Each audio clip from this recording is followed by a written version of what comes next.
Hello, everybody. If it's Wednesday, it's Warhammer, and that must mean it's time for another episode of Warhammer Weekly. Joining me, he's back after his hiatus because of, me being gone and not his fault. It's Tom. What's up, buddy? How you doing? Hello, friends. It's a joy to be back. It's always good to be here. It's good to have you back. You're here in time for the trees. The trees will be speaking to us tonight. Go ahead. I feel things about this army. Okay. Not because I've ever played it. But I've probably painted 5,000 points of this army. Sure. Yeah, because you painted a whole army for somebody else. Yeah. Yes, for commission. And I still have Alariel to do, right?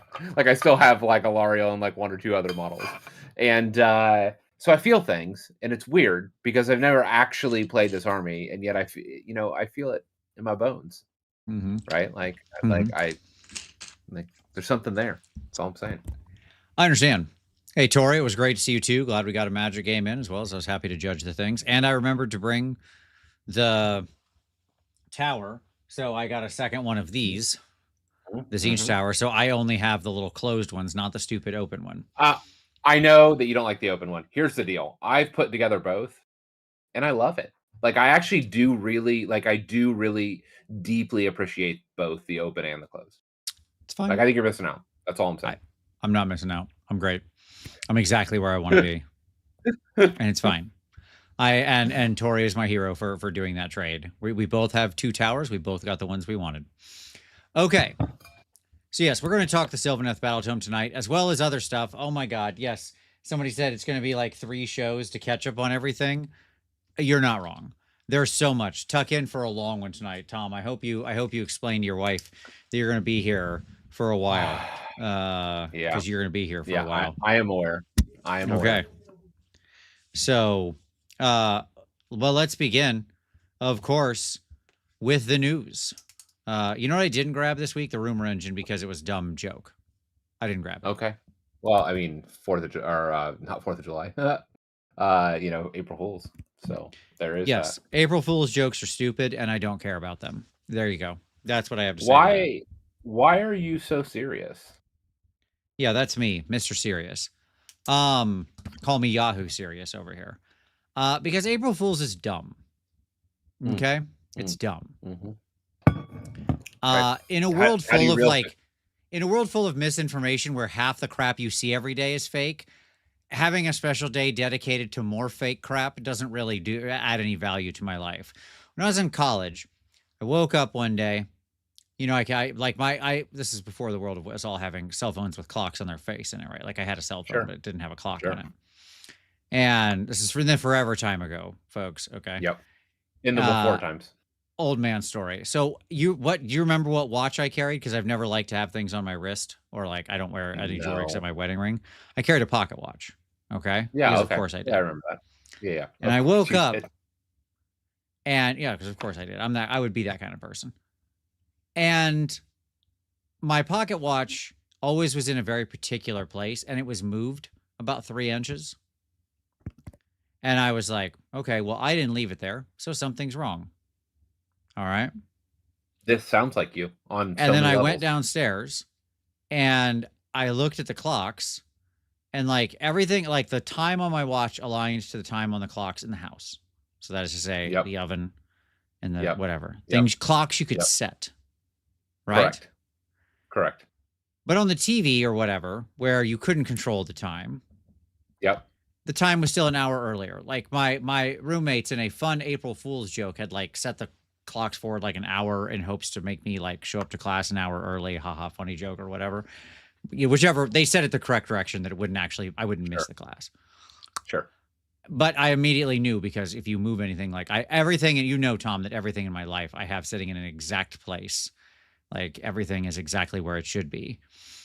And that's April Fool's. Cool. You minorly inconvenienced me. Thank you. Sure. Okay. Sure. It's not even a fun puzzle. Anyways, it sucks and I hate it. There you go. Okay. Yeah, it's fair. It's fair. There you go.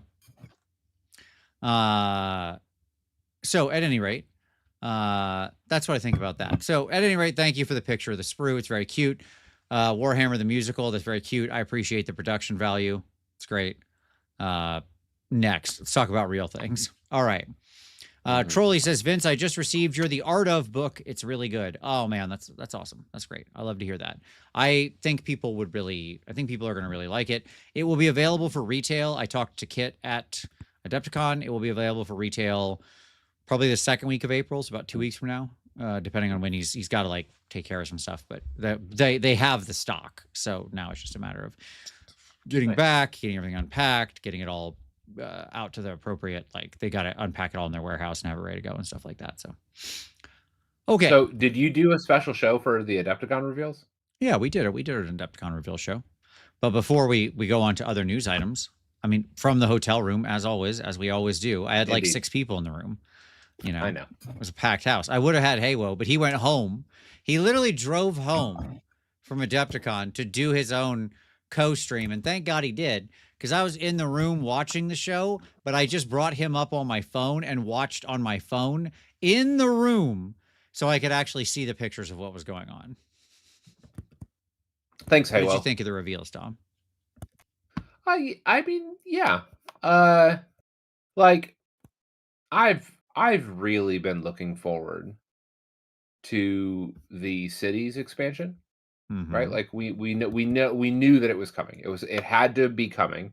Sure. We knew that the elves were going, right? Like none of that's surprising. I wish I was more excited for it. Sure. Look, let's all just get excited that we all get to customize our own cog forts. Sure. And that's fun. I think the heartbreaking thing for me is actually the lack of like Order of Azir stuff. What I didn't need was a bunch of collegiate battle mages. Buckethead guy? You telling me you're not into Buckethead guy? No, just my point is that we've had that before. Sure. Like, congratulations, you made some more old world models, right?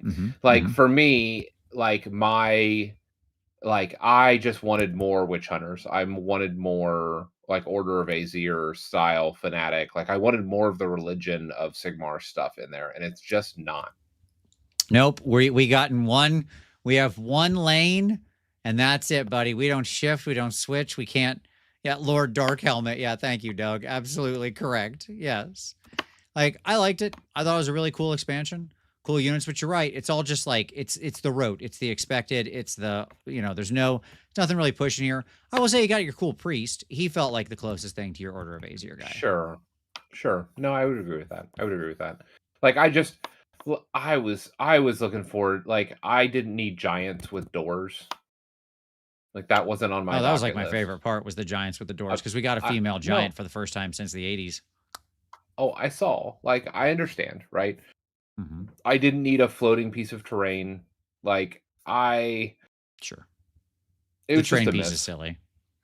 Sure. Like it just feels like a miss. Like, and if anything, like the cog fort itself should have been the terrain piece. Yeah, well, I mean, here we are. Right? Then not everybody could have used it. Or everybody automatically used it because it's the terrain piece. Yeah.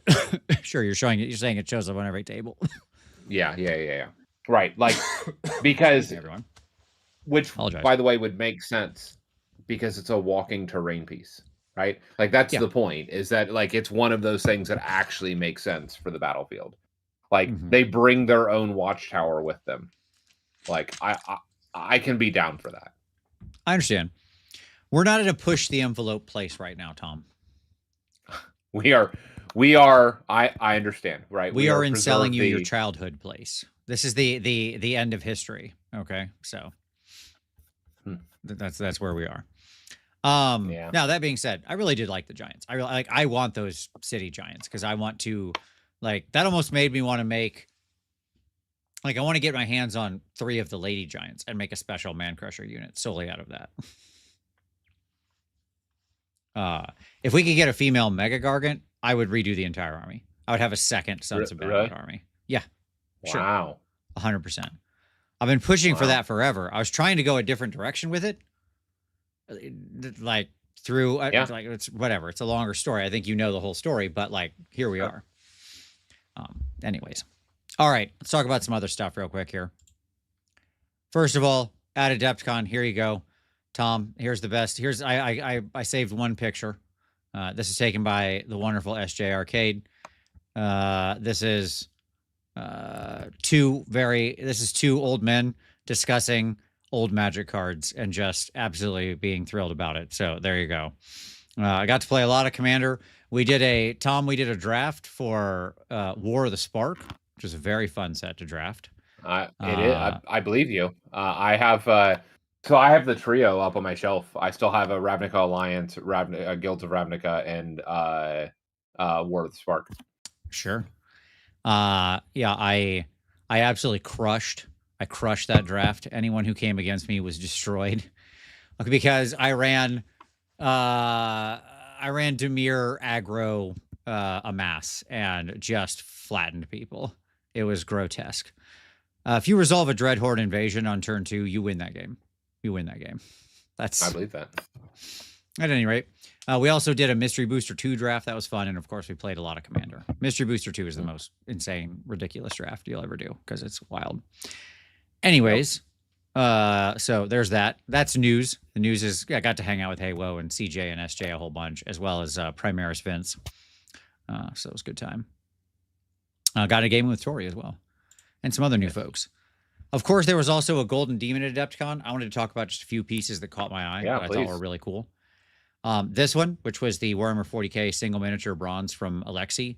I loved this. I love the floating bike effect. That's so wonderful, right? How it's held up actually by the guy who's stepping down. Like absolute cinema. But what I really wanted to shout out here for this was just the absolute precision control of non-metallic gold in 2 completely different tones and light spectrums and reflective qualities. Yeah. Like the Eagles, the Aquilas or whatever, right, are like rich, warm gold and high reflection. And, you know, the way he's like balancing the values across there is beautiful.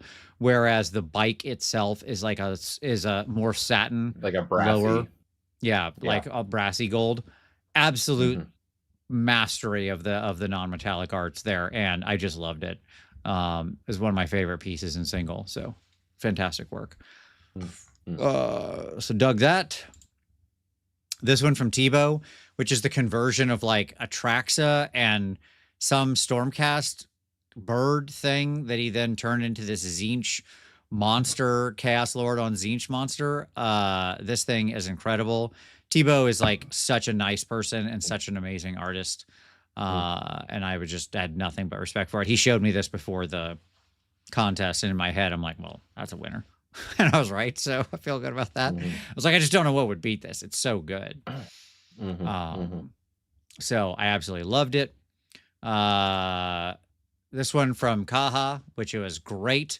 Boatman. This is like the best Boatman I've ever seen. Yeah, of course. The reddish, yeah.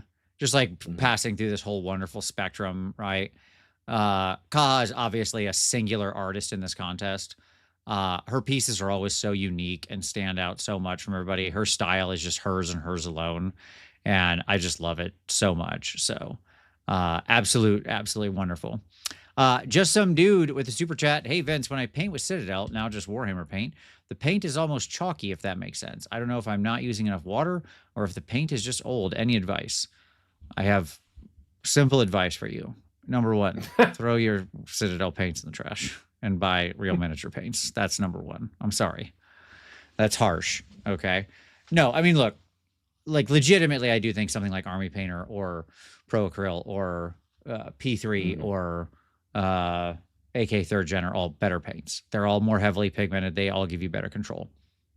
If you're getting chalkiness, it could be because they're old. It could be because you're thinning them too much and they're lighter pigment tones. That will tend to happen out of lighter colors that have white in them when they're thinned down a lot.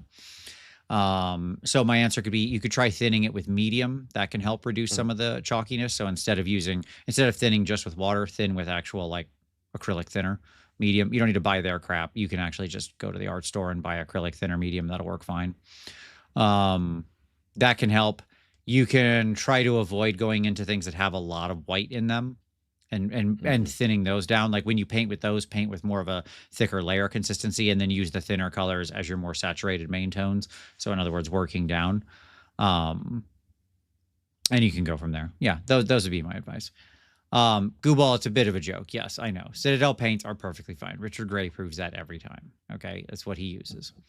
So if he can paint that well with them, so can other people. They are, as a patent fact, less pigmented and less versatile than the other leading paint brands on the market. That is simply also true. So you can learn how to do great things with them. Like, there you go. Okay.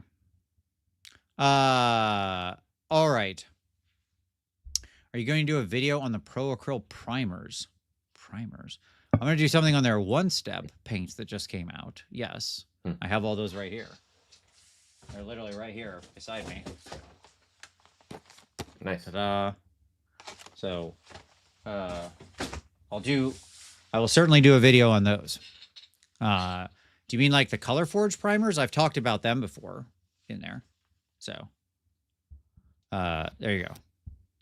Okay. At any rate, Kaha's piece is awesome. And then one more from Adam Lee in the dual category in bronze with Big Vizic or whatever, right? This cool piece where he's like stepping on the bird. That poor bird. I just love all the conversion here. This is super converted, but you wouldn't actually know it unless you really knew this model. Like, those horns have been crazy converted. Like tons of this guy has been changed and reconverted in very, very, very, very, very subtle ways. So I just dug the heck out of it. Like, what a cool, fun scene. So thought that was neat. It's weird. They don't usually like duel. They usually like it to be two evenly matched foes. That's like one of their sort of subtle rules. But I guess they just decided this was cool enough that that's fine. Because I don't think the one guy is a match for Vizic. But then I've seen Vizic's stat line, so maybe so. Hey-o. Indeed. All right. Sam Piers, thanks for the super chat. You didn't have anything to say in it, just the super chat. So thank you. I appreciate it. Appreciate the support. Okay. All right. So that was all of that. Oh, sorry, I had one more. Sorry, I did have one more. Yeah, Sam Lenz's piece. I love this piece so much where he's playing with force perspective. The Marines in the back, Tom, are the epic scale Marines. Right? So you're getting, so they're the little 6mm dudes as opposed to then the full-size guy up front. Such a wonderful use of force perspective. Like, I just thought it was super cool. So, and I was happy to see Sam pull in the open category, which is always very, very, very hard. So that was cool. All right. That's all my stuff. Tom, shall we talk Battlescroll? Should we just jump right into this Battlescroll? You mean April Fools? Yeah, indeed. You mean because it didn't actually change much? Yeah. Or because it changed one thing in a really weird way? I mean, yes. And I mean, I have to be like, I legitimately, when it dropped today, I was like, let me go to Zinch. Let's just jump straight to Zinch and we'll see where we're at. Sure. And I looked at the points and I was like, what are we doing? What is happening here? Well, let's talk about the rules first, because there are a few rules worth discussing. Sure. And Zinch did get some updates to the rules, which is certainly. No, I just had to laugh because it definitely felt like an April Fool's joke. Sure. Well, let's talk about the biggest story coming out of this, Tom, which is screw you, narrative gamers. Okay. Sure. Because that's the auxiliary units change. I understand like the Spawn of Chotek or whatever list was popular, and you know, we had the old Deathmaster thing. I thought we had the way to address this, which was just you up the points on those things. Right. Isn't that like we've done that? What was the problem with that? Right. Right. So now each auxiliary unit after the first that is added to your roster will incur a cumulative surcharge of 20 points.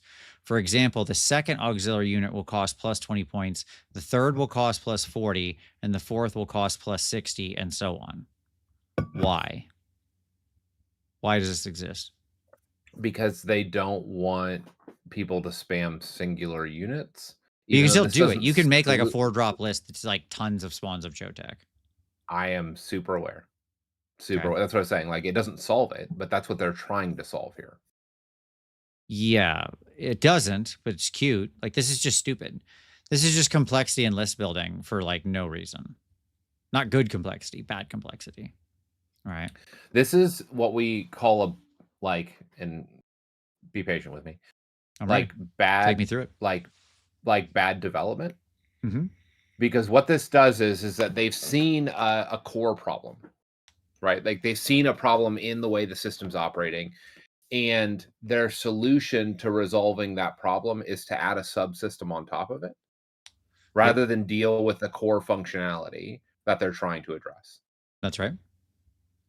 And so inevitably what this is doing is adding a level of complexity that no one's going to remember, or is also non-intuitive. Sure. Yeah. Because it's not native to list building. It's not there in the rules, right? It's this extra bolt-on thing. This is the equivalent of saying, for every additional auxiliary unit, you lose a or here we go. After the first auxiliary unit, you no longer get to choose a bonus item. Sure. Right, like that's the equivalent of what this is, because what it's doing is it's interfacing, like it is actually touching other systems that doesn't need, like one of the keys of development is touch as little as possible when you make changes. That's right.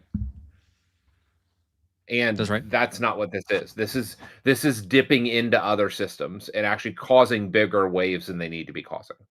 I agree. And it's just stupid and hard to remember. Correct. It's like also just bad, and that the old whatever. Anyways, this is pointless and I don't like it. There was 10 other ways they could have fixed this if this was actually a problem. This is the wrong one. Wrong choice. Okay. Sorry, I'm just jumping through for the actual stuff. I don't care about any of that because it's all Spearhead. There was stuff there, but it's all Spearhead stuff, and I'm not going to cover the Spearhead stuff. So we're just going to have to, deal with that. You're not concerned about Spearhead balance? Not really, no. I assume for those Spearhead players, it was either good or bad news. Congratulations and/or my condolences, whichever is appropriate. It's fine. This is all the good just news stuff about Spearhead. Yeah, is you can just kind of migrate to a different army. Sure. Yeah. We'll just go through. This is all just the text that was deleted because the new books came out, so nothing weird about that. We'll get down to actual real stuff here soon. Other digital downloads. There's a bunch of little things here for these different scrolls and stuff like that. Fine, whatever. Okay, neat. All these legend scrolls. Great. Glad to hear it. Battletome Blades of Corn, bunch of Spearhead changes, Army of Renown change. Okay. So, like, your Born of Butchery and your Mage Eaters both got updated. That's fine. Just some dude with a super chat saying, question for you, Tom. Are you upset that GW has beat you for the number of technical problems in a single stream? Yes. I don't know if you watched the stream, Tom, but boy, did they.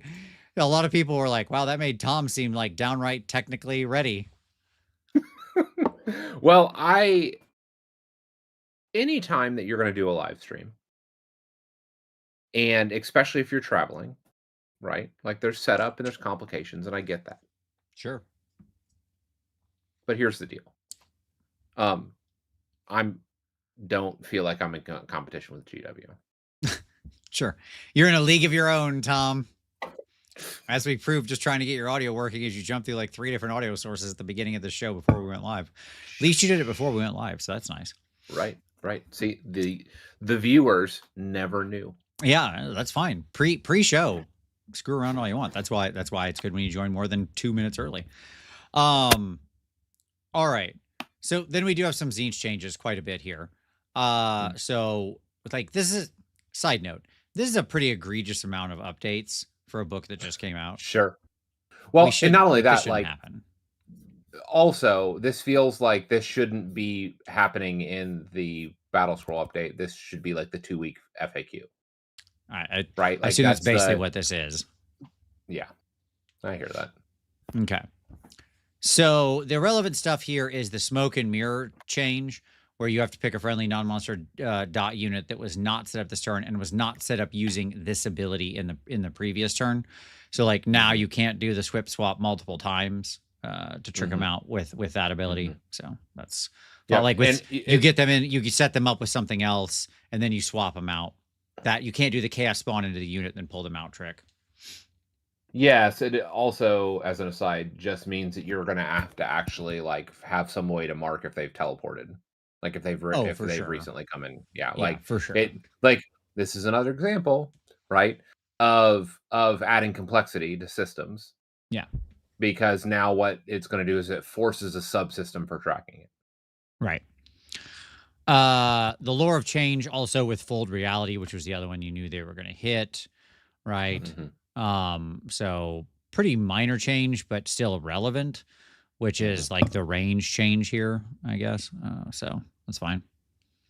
Uh, manifestation lore, slight clarification. The chaos spawn of Zinch got fixed, so you can't just like spam them out infinitely. That's fine. And then the Magisters got fixed, so you can't unbind things that weren't successful. Like, okay. And get free fate points. Weird. Great. Bop. Battletome Flesh Eater Quartz. Does the Delusions and Madness ability of the Charnel Watch Spearhead army allow me to pick blah, blah, blah? Don't care. It's Spearhead. Okay, great. Next. So, no, somebody asked about FEC. They didn't get really changed. I mean, there's points changes, but nothing really rules wise. Yeah. Spearhead. I know Deepkin is a Spearhead thing. Were there any spearhead events at Adepticon this year? Yeah, I believe so. Yep. So, there you go. Question: do you think GW had all those mistakes in stream to stay on brand, like how they have so many mistakes in tomes that need an FAQ or clarification? Like, is that not on brand? Oh, gee, well, I am quite positive they did not intend for that. I know you're being sarcastic. But there were many executives from GW who came over to watch that stream. And I am quite positive that they were less than plussed about all of that. Hurts. Yeah. So probably going to hire a new AV crew, I would say. They like, I believe they were relying, like, I don't know all the background of it, but I believe they were relying on the Baird Center's AV crew. Right. I would assume so. Well, I would assume that actually there might be contracts that require them to. I don't think Because so. I've done I think they show. were using them. They shouldn't. They should use their own. That like they should have Because their own people that come. I Not just bring that up that don't work because for GW, but that are AV experts. Like that's what I most understand. major I companies do when they go to conventions. I understand. I've been to conventions before and done the audio, video, tech stuff, and I also know that like depending on where it is with union contracts and stuff like that, like sometimes they don't have a choice. Like you're Sure, required to use could be. the in-house They're also people. GW and could probably say like we're going to do this if we want to. Like you can negotiate contracts, Sure. Sure. and contract negotiation is just about who has the power, and they have a lot of it. At any rate, little LRL updates. Just mostly like cleanup stuff, honestly. So that's fine. The rune of petrification got the nice cleanup there, so that's good. I just want to call I out don't this. even understand the rune of petrification change. Like to be clear, maybe I just misread it. Like if Didn't it you just change the understand, duration? I don't know. Like yeah, if you understand the change in the chat, drop a note here because Sure. I don't there was not clarity around that, around what Oh, exactly excuse me. shifted there, pivoted there. Yeah, sure. Two relevant changes here are the Light of Eltharion change, where he can now only Yeah. teleport to LRL Lumina. units instead of zipping Yeah. his way over to the Van Denst and or whatever. And I did want to talk about the funniest change. Okay. Oh, you can ward off some of the damage to not get strikes last. There you go. Just the time. That's right. Okay. That's the timing of it. Got it. Yeah. Okay. I just want to talk about this frequently asked question for a second because I love it so much. When I depict Varanor, Rune of Strength, on my battle scripture, are the bonuses to run and charge rolls based on the number of targets? For instance, if I have 2 depictions of Varanor in my battle scripture and I pick 4 targets, do they each get +4 to run and +4 to charge? No. How did you get to that question? I love that this is a frequently asked question, which makes me really worry about the amount Like of it paint chips suggests being eaten by the average AOS player. Oof. Brutal. So, but hey, look, my point is there's no, So you're saying don't lick your brushes. I guess, yeah. Look, it is just the world that it's tough. Like, and I say this like joking aside. I'm not trying to dunk on whoever asked this question that hard. If it's you, I'm sorry if you happen to be watching this. But like, my point is that like one of the things I've learned writing rules over the years is that it is really hard to write rules in like I'll say in the English language because that's what I'm native to, but in like human language is what I mean more broadly, that cannot be misinterpreted, right? And even if you write in like legalese, right, which just makes for the most horrible rule books. Yeah, it's true. So it is there is a real balance, and interpretation is almost always going to be an issue. Right. Like hyperclarity isn't always the right solution. That's right. Sorry, everybody. I had to bring something up over here on my screen. Okay. At any rate, cool. Next. Maggotkin of Nurgle. They clarified the leech points and stuff like that, so that's fine. Just so that's cleaned up. Discorporate got its wording cleaned up. That's fine. I mean, everything else is pretty minimal, so that's it. Like, there's really nothing else worth discussing here. It was really that big one. So, it was pretty small on the rules changes overall, which is fine. I wouldn't expect the spring one to be any different, right? That's what it is. We had points changes to nearly everything, but we'll like my honest answer on the points changes. I've got it set to Sylvaneth over here, so I can go to it in a moment. Rather than try to go blow by blow because we just don't have the time. And frankly, the reality is most of them aren't worth it. Were there any armies that stuck out to you? I'll zip over to them here if they did that you wanted to touch on. That you thought whose changes you thought were actually meaningful in any way? No, like Slaanesh had my attention. Right? Sure. Like there was a lot of green in Slaanesh, and so I was like, okay.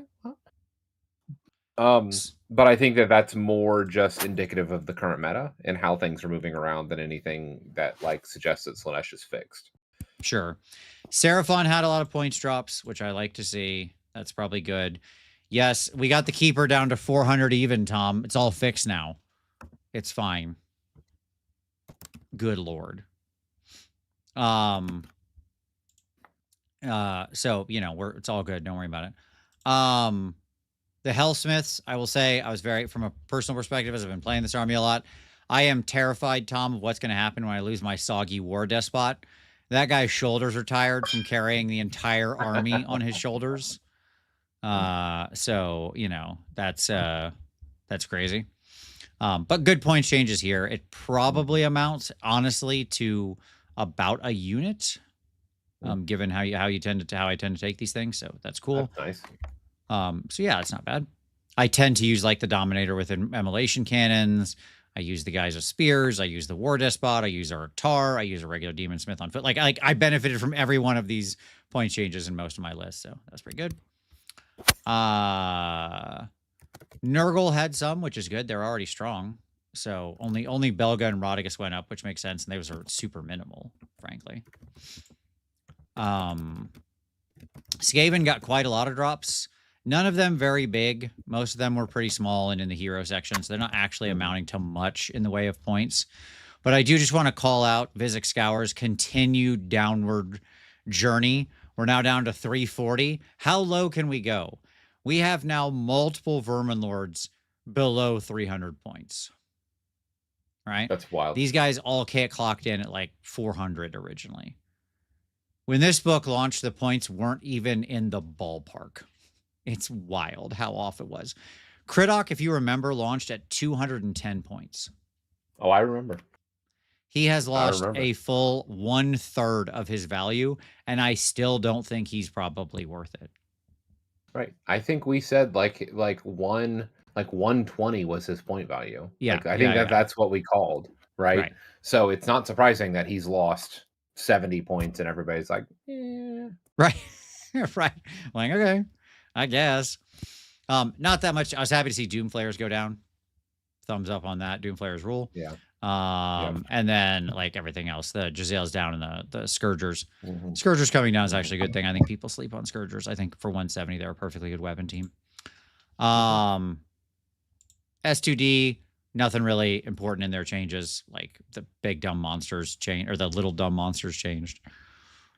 Stuff like that. Where were the other ones I wanted to call out? Nighthaunt actually had quite a lot of changes across the board. I don't know if you saw that. Again, mostly 10 points, but it's all 10 points in units that you would tend to take reinforced and multiples of. So it actually does amount to about one more unit in the average Nighthaunt army.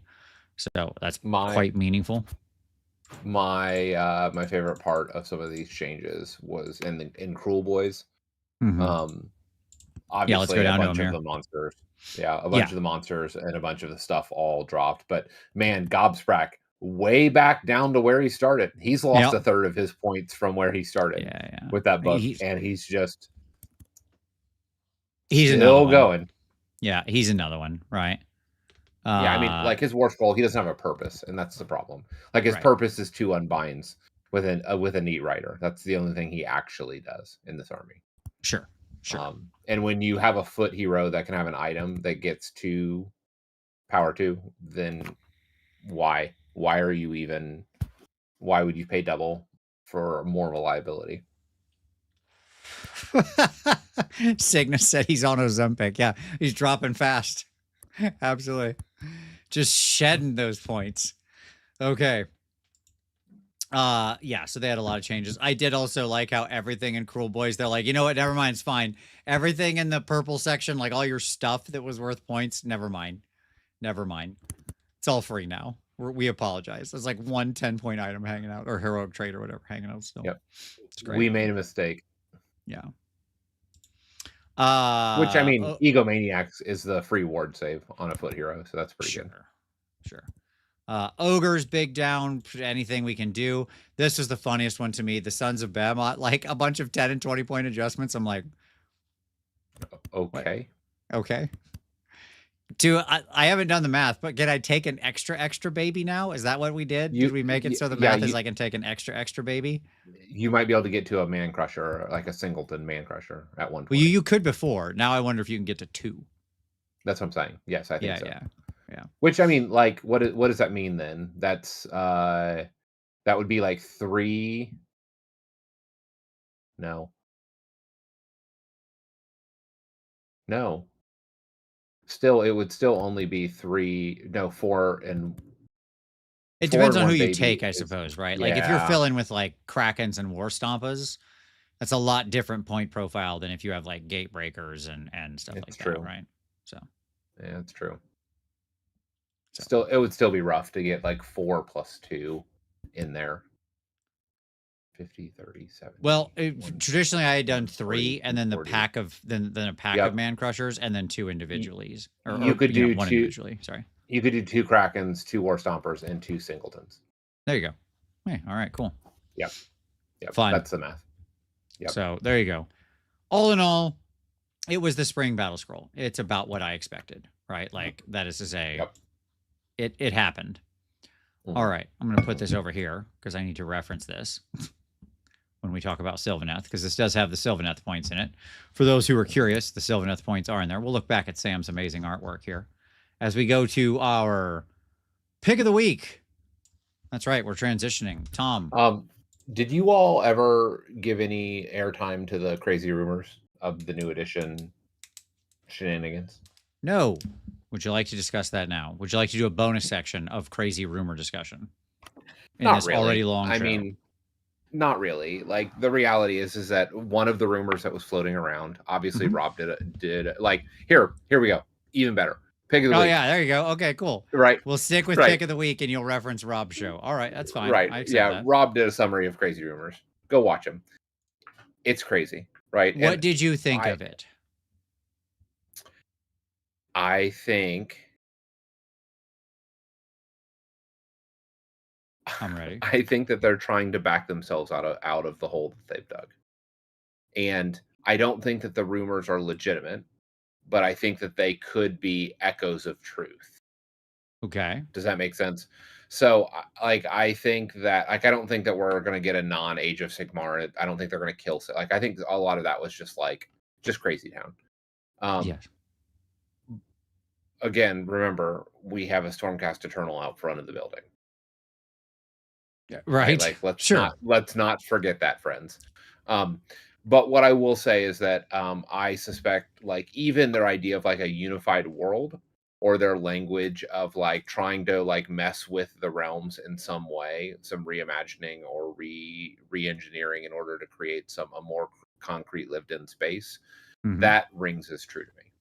Right, that fundamentally that they may try to be messing with some of the lore in order to feel like there are real stakes, because I think that that's part of the problem for AOS, is that it never feels like there are real stakes. Like in Warhammer 40K, like you can lose systems, right? Like you can lose like, and it just like I admittedly, sure, you can lose Akshi or whatever, maybe, right? Sure, you can lose cities. We did already. We can lose cities, and we have. But I don't know that it actually feels, I don't know, like, I think that it is an echo of something that may have some grounding in truth. I don't think that it's legitimate in any way, shape, or form. I think it's complete and total nonsense. That's what I think. Like, I have never thought 40K had stakes, and I refuse to believe it does. Other than the people you care about dying, but they don't let any characters you care about die. So hence there's no stakes. Okay. Because they're like, oh, this is an important world on some shipping lane. I'm like, it's space. What does that mean? Go around. Go around it. It's space. Okay. This ain't the Strait of Hormuz over here or whatever. All right. Like, not to reference anything too current, but you know, like, it's just not the case. We pretend like it's just like it's a world. That's why we're back at Armageddon for like the 5th time, because it's a world people attach to, but it's one stupid rock. Like, space is huge, right? The number of actual worlds in 40K is just like beyond massive. I don't care if anyone goes away. Who gives a hoot? That's the problem when you're like, well, it's the billions and the billions and the billions of people. It's like, all right, well then whatever. No one of these worlds matter. Like, you've already said that life is meaningless in this setting. So you eroded your own stakes by virtue of the narrative construct you've built. Okay. To me, AOS doesn't matter if they're like individual planes or however they decide to connect them. Like, having them be portals is cool. Like, whatever, fine. Who doesn't love portals, right? And whatever, dude. It doesn't matter. Like, yeah, great. You know, like the reality of like there are characters and places that we're invested in matters, right? Like, ultimately, the living good people, whatever you want to say, foothold on the mortal realms is tentative, right? You can tell lots of stories. What they should do is the same thing they've done before, just like actually move the story forward in a material and real way, and focus more on narrative evolution throughout edition, as opposed to just like ramming it down our throats in the last 6 months of every edition. Yeah. So of course, but we've been saying that for a decade, literally. Sure, I know. Right. There you go. All right. My pick of the week is for our good buddy Haywo Twitch, who was on that picture earlier, who did his own Adepticon recap video, and it was great. And he talks about a whole bunch of stuff, including, you know, magic and other events and all those kinds of things. So check it out. That would be my thing. I thought it was really good. So there's that. Tom, would you like to talk about some hobby time? I mean, I'm building a whole bunch of Zinch stuff. Got a bunch of base toppers that just arrived for my Zinch army. And yeah, I love Zinch models. They've been great. Had a shipping accident with one of my suppliers where they sent me the wrong box. And so I was like, you know what? I'll just keep it. So I was like, here, you sent me this. I'll pay for that. Also, send me this other thing. So my Zinch army expanded. So I ended up going deeper into Tzeentch than I had anticipated initially. So it's great. That That rules. change host box, the change host Battle Force got one. Now I want two. Like two, I think is actually the perfect number for that box for somebody that doesn't have any Tzeentch. Okay. Because you get like you get 20 of each of the horrors. You would get 12. Is it 12? You'd get 2 chariots. You would get 6 of the 6 or 12 of the servers, and then you get 2 lords of change. So you could do 1 Kairos and 1 normal. Like it truly, like mathematically, like it is the full army of all the demon stuff in 2 boxes. Like if you got 2 of them. And so I was like, that's pretty good. It's not bad. Okay. All right. My hobby time has been working on many different things. So first off, next picture. This girl. There you go. I took an actual picture of her. This is just a crappy phone pic on my desk, which she's right here. There you go. See? That's her. This is what I worked on. This was about 60, 70 minutes of work at the spray gunner booth where I did a demo at Adepticon. Was just hanging out. They gave me this to paint as well as another one to take with me. I'm very excited about her. So I'm going to finish her up and send it back to the spray gunner folks. So she's just a wonderful, she has like hands normally. They're just not attached, obviously. So I worked on that this last weekend. See, Tom, even at Adepticon, I managed to get painting in. How about that? Amazing. Also, Tom, I brought back something fun. Why, what is this over here, Tom? But a Space Marine. Oh, yeah. But a very different kind of Space Marine. Indeed. Okay. More pylons required. Indeed. I hear you, yes, sir. So yes, target acquired. That's right. Indeed. In the pipe. Nuclear launch detected. This is the whole rest of the show is just now us doing StarCraft quotes at each other. Yeah. About nuclear launch detected. Yeah. Absolutely. Yeah. You got to do it in the right voice though, right?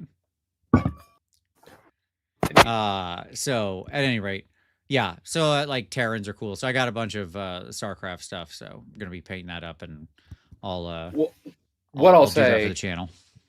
I mentioned this before. I've been on to that company, Archeon Studios, or Archon Studios. Yeah, Archon. Yeah. Because they're the ones that do all the pre-painted terrain in my big boat. Remember the big boat? And oh, sure. I didn't know that. Like I knew them because they did the plastics for Trench Crusade. Oh, nice. You know the big table of terrain that you were mocking me for? Yes. Yeah, that's all Archon. Gotcha. Right? Yeah, I saw that train. Yeah. I saw it there. I didn't know that was the same stuff you had. That's right. Yeah, it's their stuff. It's actually like super high quality, and I really love like what it does and what it can do. And I'm waiting on my big boat. I have 2 big boats coming soon with just all the pirates you can shake a stick at. It'll be great. I'm excited. So all of that to say, I've generally been impressed with their product. Yeah. The plastics are really great. Like that was the big thing that I wanted to see with the StarCraft stuff, right? Was like how high quality are the plastics? Very impressed. Extremely good detail, very sharp, very nice. Yep. And they, by the way, they've had I'm excited for their pirate minis that are coming out, but they have consistently produced some pretty high quality like miniatures, and so I've generally been impressed. The next big question is going to be, what do their rules look like? So I did get a playthrough of the StarCraft game because I was able to. Because I was an exhibitor with Monument, I was able to enter the hall. I was able to get in the hall anytime I wanted, and so I just went in there beforehand and went talk to the guys at the booth. And John and I organized a little demo of the rules early on. So cheating, yes, I know. Yeah. Thank you to the Archon guys who were there at the booth who gave that. So that was really cool. And I can hear madness going on outside that window because my wife didn't check if the neighbor dog was out before taking our dog out, and then they go and bark at each other through the fence. I can hear that happening. Nice. So she's gonna just have to deal with that. Okay. But yeah, I read. I basically was like, give me a very expedited walkthrough. What do all these stats mean? How does it interact? Right. I didn't like play the game, as it were. We just kind of went through examples. Like I would do this, and then we do this. And yeah, seems really clear, really smooth. So yeah, I'm going to check it out. I would like to get a full play in. So there you go. Neat. You know, Tom, one other quick note we have also before we leave this section behind and get into the Sylvaneth Battletome review, which is we also did a live Snarlcast there, Tom. Did you know that? I did not. And at the live Snarlcast, we announced the next game. And in fact, did you? We did. And in fact, we showed the cover, which I don't know if you've seen yet either. But here you go. So this will be for you too. That's right. The next game from Snarling Badger Studios is Repent, Ye Foolish Gods. This will come out at the end of May, beginning of June, like that last week period there. I don't know exactly what the dates are, but it's right there. And it is a game all about playing a group of cursed, wronged, bastard warriors, those cast aside by the evil gods. This is a world where the gods of light and darkness had a fight, and the bad guys won, and there are no more good gods. And you're on a mission of rampage and roaring revenge. You kill your way through their followers until you draw their attention. Then you kill their monsters, their champion, and finally, the god themselves. So if you want to learn more about it, you can watch the next episode of Snarlcast that comes out on the 6th. Will be that live recording, and we talk all about the rules and stuff like that. So there you go. So yes, Repent, Ye Foolish Gods. This is going to be a good one. Tom, obviously you've done development for it, so you knew what this was. Yeah, it's probably the most complex game that we've done by a margin. By a margin. Sure. For those that have played the game previously, the AI is tight. It's good and it's tight here.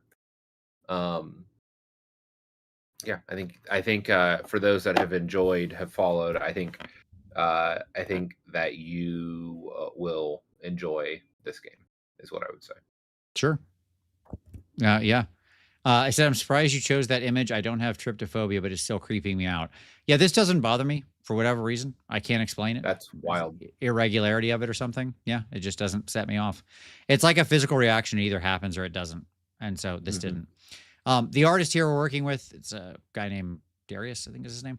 I apologize. Like we say the full name in the thing. Adam, I can never. His last name is Polish.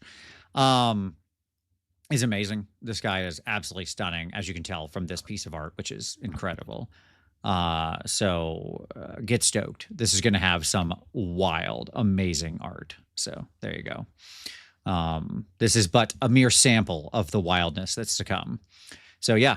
Repent, Ye Foolish Gods. We'll talk more about it. Stuff like that. I said you can watch the Snarlcast. Comes out on the 6th for the full story, as well as we'll be sharing stuff in normal future episodes of Snarlcast and up until the release. So there you go. Okay, Tom, shall we discuss some Sylvaneth? Sure. Talk about a change of pace, right? From this, from killing God to I guess having a god that can join your team. To planting trees. To planting trees. That's right. Okay. So Sylvaneth 2026. I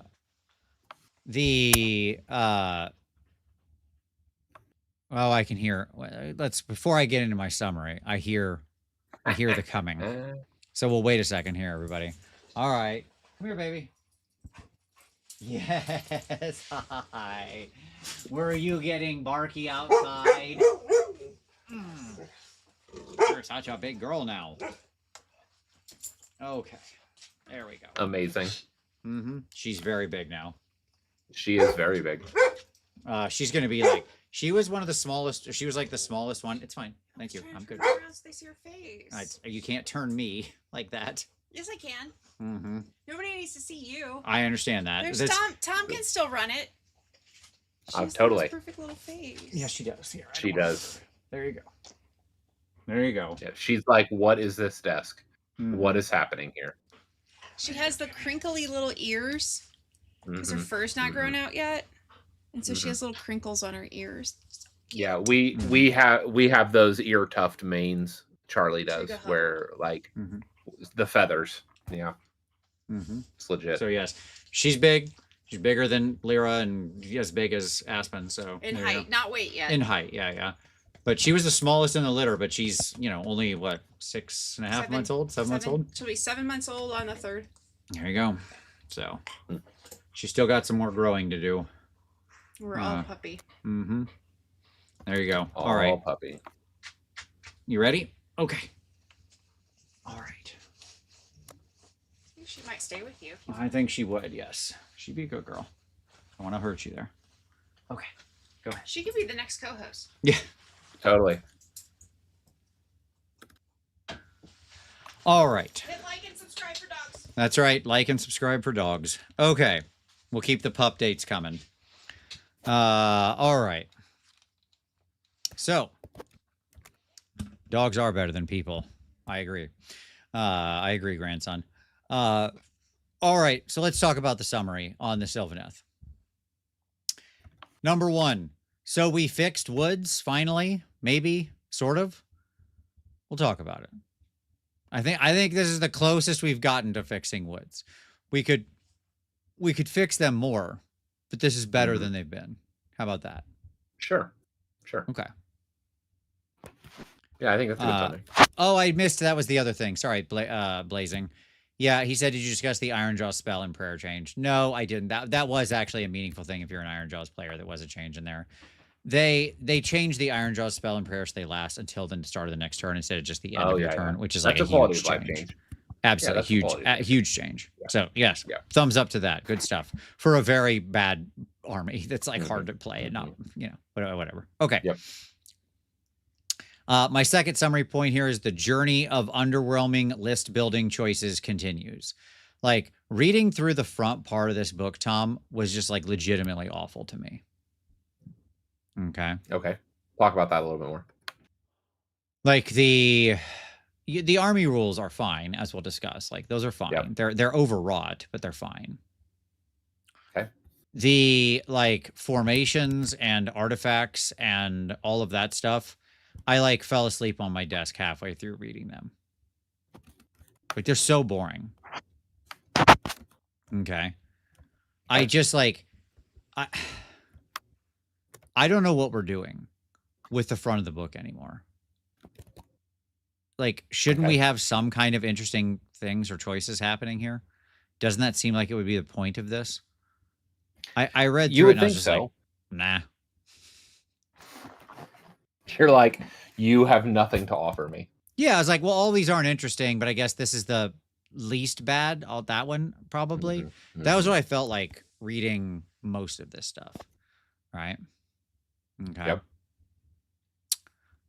Definitely some interesting unit choices, especially in the hero range. Some of the previously uninteresting scrolls were much improved. Total swap swap around there. I did think that a lot of the units got some nice both quality of life changes as well as just like rules changes, role changes. They thought was really interesting. A couple of the heroes that just kind of, I don't know what they were doing before, I thought were pretty cool. The biggest thing here is this is a completely changed playstyle. Okay. It's not really strike and fade. There are a couple units specifically that can act in that way. Okay. Sure. And they can still do that. So I don't want to say it's like not existent. That would be untrue. Sure. But that's really not how the army itself is written to play. It's honestly more like Zerg now. Okay. Like you have this creeping attritive control of a sort of land and expand over the battlefield where you become more and more difficult to dislodge and are more and more threatening to your opponents as you kind of creep out over the battlefield. Does that make sense? Okay. Yeah. Like you're playing a functionally area denial, area control. Yes, exactly, Napgod. That's right. It strike and fade exists in ghost form on a few Warscrolls. As I said, there's like a few Warscrolls that still clearly that's their purpose is to be like, we go in, we hit. If we're still alive at the end of turn, we leave. Right. Yep. So I don't want to say it's like gone completely, but that's really not the play style of the army. What they're expecting from the army, when you look at it, there's a bunch of scrolls that are like bonus if you're fighting and didn't charge this turn. So they're trying to get you to like be stuck in. Okay. And just like you sit there, you heal, you fight them, you win, you expand, and so on and so on and so on. Okay. That's basically the play style, I think, that is sort of the. And then meanwhile, you're using your few strike and fade troops to like use to like make surgical strikes where you need to on their weak points, if that makes sense. Yeah. Yeah. Before retreating back into your creeping Zerg. Yep. Right. And then I have here, if you invested heavily in flying bugs, I'm sorry. A couple people are already going to fight me on this. I'm sorry. I think the bugs are bad. We'll talk about it, but I don't see it. But maybe I'm missing something and you can correct me. But I did not like the bugs. The bug riders. I mean. Okay. Yes, that's nice. I'm a creep. I'm a Durthu. Yes, indeed. All right. Let's talk about the rules. So first of all, we've got your battle traits. Okay. Mm-hmm. The creeping overgrowth. Effect. The creeping overgrowth is measured from each terrain feature that has a friendly overgrown token. The range of the creeping overgrowth is based on the number of friendly overgrown tokens on the battlefield as shown. Overgrowth tokens 0 to 2, 6, 9, 12, 9+, whole battlefield. Designer's note, Awakened Wildwoods, page 75, are your main way of generating overgrown tokens. Some unit abilities also allow you to do so. Okay, fine. So we get faction terrain, it's woods. All right? Yep. I'll just spoil it here because this is the best quality of life change they've made in forever. A woods is just one thing, one arc. You know what I'm saying, Tom? You know, you always had to put like 3 together or try to get the 2 big ones together. No, it's just, you set it down. That's a Sylvaneth Wildwoods. It's the thing, the one piece. Okay. I like that. I like that too. Okay. So, in my first practice game, I was at 9 tokens, the top of 3. Yeah, I believe it. Absolutely. That sounds about right. Because I'm pretty sure, based on what I've read, you can basically you can effectively start the game at 3. As near as I can tell. We'll talk about how that occurs. But so like you're already in the 9-inch creeping Zerg carpet right away, as near as I can tell. Wow. Okay. So 3 overgrown tokens. I mean, not necessarily. Keep in mind, we're talking tokens, not wood spaces, right? Okay. Yep. So Lichfinder General, I agree with you completely there. This army makes more sense to have overtaking terrain as a mechanic than Hellsmiths. Yeah. Yeah, 100%. Do tokens go down ever? Yeah, they can if your woods are destroyed. The other ones you infect will not, because you also pass it on to your to terrain features nearby. But if they blow up your woods, then your overgrown token's going to go away. You got 2 command abilities. You got Fury of the Forest. Pick a friendly Sylvaneth unit wholly within the creeping overgrowth that is in combat with only 1 enemy unit. They gain strike first. And then you've got the Land Awakens. Pick a friendly non-hero Revenant infantry unit or a friendly Dryads unit that has been destroyed. Set up a replacement unit with half the models within the creeping overgrowth. The important part here is this would mean not just like your Spite Revenants and your Tree Revenants, but also like your Bug People and stuff like that, which is perhaps something that would make the Bug People decent. If you have like a 6-pack, you can call back 3. But, you know, whatever. I just don't think the units actually do much. So that's fine. Or Dryads. Okay. That's fine. Okay. Oh, that's right. The Tree Lord Ancient can consume tokens. Yes, thank you. I did know that. I just forgot about that one. That's right. Yep. So he can also eat them. All right. Then you've got your Endless Growth, which is just your heal or return slain models with a hell characteristic, you know, D3. You get that many models back or heal that amount. You got to be within the creeping overgrowth. You got to be within the creep everywhere. Right. Like that seems like that is your area control. Right. Is the creep. Oh, crap. You're right. Hero Revenant, non-hero Revenant infantry. Thank you across the pond. You're right. No bug riders. All right. I'm back to hating them again. Good. Huh. There you go. So at any rate, these are fine, by the by. Like the in combat with only one enemy unit. This is in the enemy combat phase, right? Yeah. That means your opponent can really easily play around this. Right? Because if they double charge you, you can't use your strike first ability. Yeah. Right? Because it's only in their combat phase you can use it. The end of your turn for the Land Awakens thing where you get your unit back, that's fine. I do like some of the Revenant infantry units. I will talk about it. But it's cool. And then, yes, you can return slain models. So again, like this is why I like the foot revenants. I actually don't hate the dryads if you're just looking for something to soak crap up. Like somebody said, I have a bunch of dryads. Are they any good?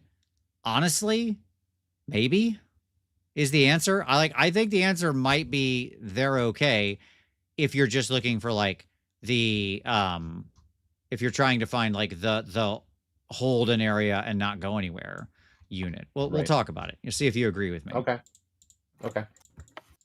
All right. Then you've got your Reclaimed by Nature, which is once per turn army, your hero phase. If there are fewer than 3 friendly Awakened Wildwoods on the battlefield, you can set up an Awakened Wildwood on the battlefield more than 3 inches from all objectives and enemy units, more than 12 inches from all other friendly Awakened Wildwoods, and more than 1 inch from all other terrain features. So, okay, cool. That's how you get more woods. Base way you get more woods. Okay. Yep. And okay. Yeah, Forest Critter Zerg. Yes. And then lastly, Creeping Dread. Once per turn army, start of any turn. Pick an enemy unit within the creeping overgrowth to be the target. For the rest of the turn, the first time your opponent declares a command for the target, while it is not wholly within 12 inches of a hero in their army, unless your opponent spends 1 additional command point to use the command has no effect, but it's still blah, blah, blah, blah, blah, blah. Okay. So you get this very like specific, weird jump through hoops. What was that? What's the bad Lumina spell? Total Eclipse or whatever, right? Yep.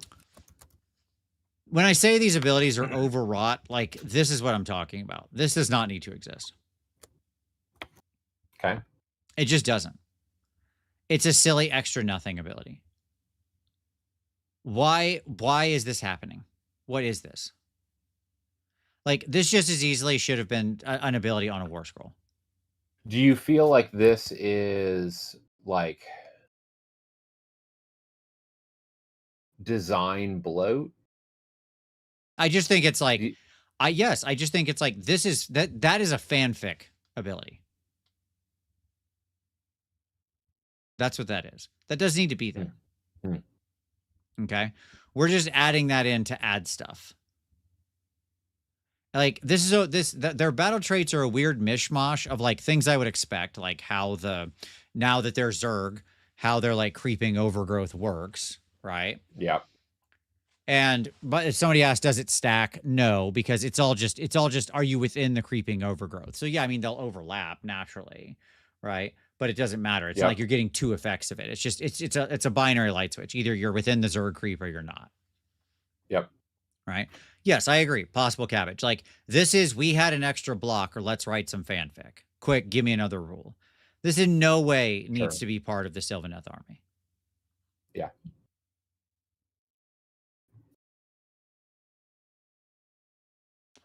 All right. But like the heal, sure. The overgrowth thing, sure. I'll even give you the 2 the like Reclaim by Nature's nothing. That's just like, yeah, you can put your wood on the table. So that's just like not a real ability. That's fine. Okay. The 2 command point things, sure, I guess they're weird. They don't really speak to the like battle traits should be about the core identity of the army, right? Like something it needs to function. Yep. Sure. Right? Like how it works. Yep. And sometimes the woods are scary. Like, get out of here. Get out of here. Okay. Yep. I mean, like, I'm sure it is impactful. I'm not like, this isn't a commentary on the efficacy of the ability. Okay. Sure. Yep. Like a lot of bad players will not remember this and will use this wrong, but that doesn't matter. They were already bad players. Good players will know exactly how to jump through all the hoops and maximize a thing like this and they'll beat up bad players with it, because the bad Yeah. player will have a unit at a place where there's not a hero within 12 inches, right? Yeah. Yeah. But it's like a minimal thing overall for this single unit and blah, blah, blah, blah, blah, blah. Like, it's just a lot. It's a lot of hoop jumping for like no reason. This did not need to exist in the battle traits. If I told you that Dryka had this ability on her war scroll, that would be way more appropriate. Way more appropriate. Sure. Okay. I agree with that. Lich Finder General said, fear and terror is part of the army's identity, but really only for the spite stuff, I guess. Could have been a Dryka ability. Yes. Yes. So anyways, like, the army doesn't have a cohesive theme beyond here's a particular range, you get miscellaneous buffs. Yeah, it feels like grab bag, right? Like, once we got past you get woods and woods give buff, you know, we were like, I don't know, right? There's no cohesive identity here. This goes straight to the heart of what we were talking about with, like, you can always tell when an army doesn't have a cohesive identity when it's whole, when like everything other than its core one thing swaps every battle tome. Sure. Just changes wholesale. Right? Yep. Yep. Okay. Anyways, it's fine. Next, battle formations. I didn't want to read most of these, but here we go. Outcasts. That thing I just talked about that sucks and is stupid. That's way too harsh. That thing I just talked about that is like hard to use properly and most average to bad players will forget about now has a range of 6 inches instead of 12 inches for the not being near a hero. Man. Ugh. Game changer. Cool. Okay. Cool. Yep. Lords of the Clan, which is like you want to run a bunch of the big tree monster people. When you use Endless Growth, your monsters heal 3. Okay. Okay. Fine. That's fine. Again, not exciting, but fine. Followers of Kurnoth. Once per turn army, your hero phase, pick a friendly Sylvaneth unit to be the target until the start of your next turn. Add 1 to hit rolls for the target's attacks while it's wholly within... I was like so excited when I read this. I was like, oh, good one. Well, it's wholly within 12 inches of the enemy general or war master. Oh, never mind. Oof. I'm back off board. Leloth, that's not a theme. That's like a statement of fact, but that's not a theme. A theme is like a metaphor of what the army's about, right? And what they mean to the world and their place in it. You know? Like, for example, the theme could be like Sylvaneth's theme is that they are the beating heart of life in the mortal realm, since Alariel is the one that reseeded life into these lifeless chunks of magic that had solidified. And as such, they're like the sacred guardians of life. And they could have like a ton of healing type stuff, and where they like the overgrown thing works well for that. Like that they overgrown terrain, as we'll talk about. That is actually in line with that, right? But like striking first because you're on their Zerg creep. That's just you felt like giving them an interesting, like... Yeah, you wanted to give them... It doesn't ladder up. Sure. Right? Yeah. I'm not trying to pick on you, Leloth. I'm just saying, like, there's just a difference in feeling, right? You can tell the vibes when you look at something like Nurgle, and they're like, oh, we've got this. Right? Like, we know what this is about. Versus when there's something like this. And it's funny, too, because they're very related armies, actually, obviously. Right? All right. Yep. Gray Boy. Building my Conquest Wood Elves while listening about AOS Wood Elves. Awesome. And then finally, Tom, the one you're going to take. Sure. Glade Defenders. For each friendly Sylvaneth unit or friendly Awakened Wildwood that was destroyed in the previous turn, you can pick a friendly Sylvaneth unit to be the target. Add 1 to the attack's characteristic of each target's melee weapons for the rest of the turn. Any hero phase. That's great. They destroy your stuff. You get free bonuses. And +1 attacks is nothing to sleep on. Right? So, yeah, like, that's what we're taking. That's generically good. That's it. Slap it on whoever you need to every round and watch them go blender people. Fantastic. Because you're going to lose stuff. Like, that's called Warhammer. Right? So why not get a rebate check in the mail for that? That's great. So yeah, I read those other three knowing you're just going to pick the last one. This is what I'm saying. Every time. Every time. Like, I would pick this even if I was running the all monsters. Like, I'll just roll the D3, man. I'm good. I want the extra attacks. Hilarious. Oh, I mean, one attack on Durthu is meaningful. Yeah, no, it is. It is. Do some all right. work. Heroic traits. We got the Spirit of the Dark Forest, once per battle. Enemy hero phase. Pick a visible enemy hero to be the target. Have the target's move characteristic for the rest of the turn. Okay.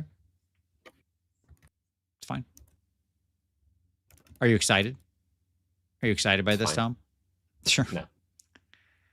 Realm Root Guide, once per battle, your movement phase. This unit can only use this ability if it's wholly within the creeping undergrowth. Pick this unit up to one other friendly Sylvaneth unit within this unit's combat range to be the targets. Remove them from the battlefield and set them up wholly within the creeping overgrowth more than 9 inches from all enemy units. Okay. So my choices here so far. Go ahead. Does it feel like they've changed like the disposition of the army? Define. Like maybe. Like it feels like the general like vibe of the army has moved towards this like insidious, invasive, like yeah, they gave him the Zerg creep. I don't know how much more I can explain this. Yeah. No, I don't disagree with that. But like it doesn't feel like a good guy army anymore. And I just like I know yeah, like where it, like the actual tone, like the tone of the tone this, is what you mean. Yeah. The tone is what I'm talking about. Yeah, like mechanically, sure, right? Like that zone control and all that. But the actual tone, it feels like they are moving towards more of the sinister, like tone that was indicative of like dry chip previously. Yeah. No, they are more. I think that's right. Yes. In general, there's a little bit more sinisterness to the book. Yes, I think that's true. Right. Now, it should be noted that both of these are once per battle. The enemy hero phase have your movement. Like there are games where that would be like hugely meaningful, like where that would win the game. Yeah. Okay. Like just because you stop some hero's ability to go where he needs to go.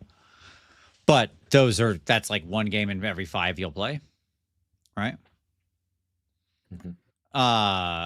The Realm Root Guide is like a once a game teleport, or you're just going to take Spell Singer, which is +1 to cast. Again, a passive, always on benefit. What are we doing? Yep. Right. Wild. So great. We'll do that one. Okay. Artifacts of Power. Seed of Rebirth.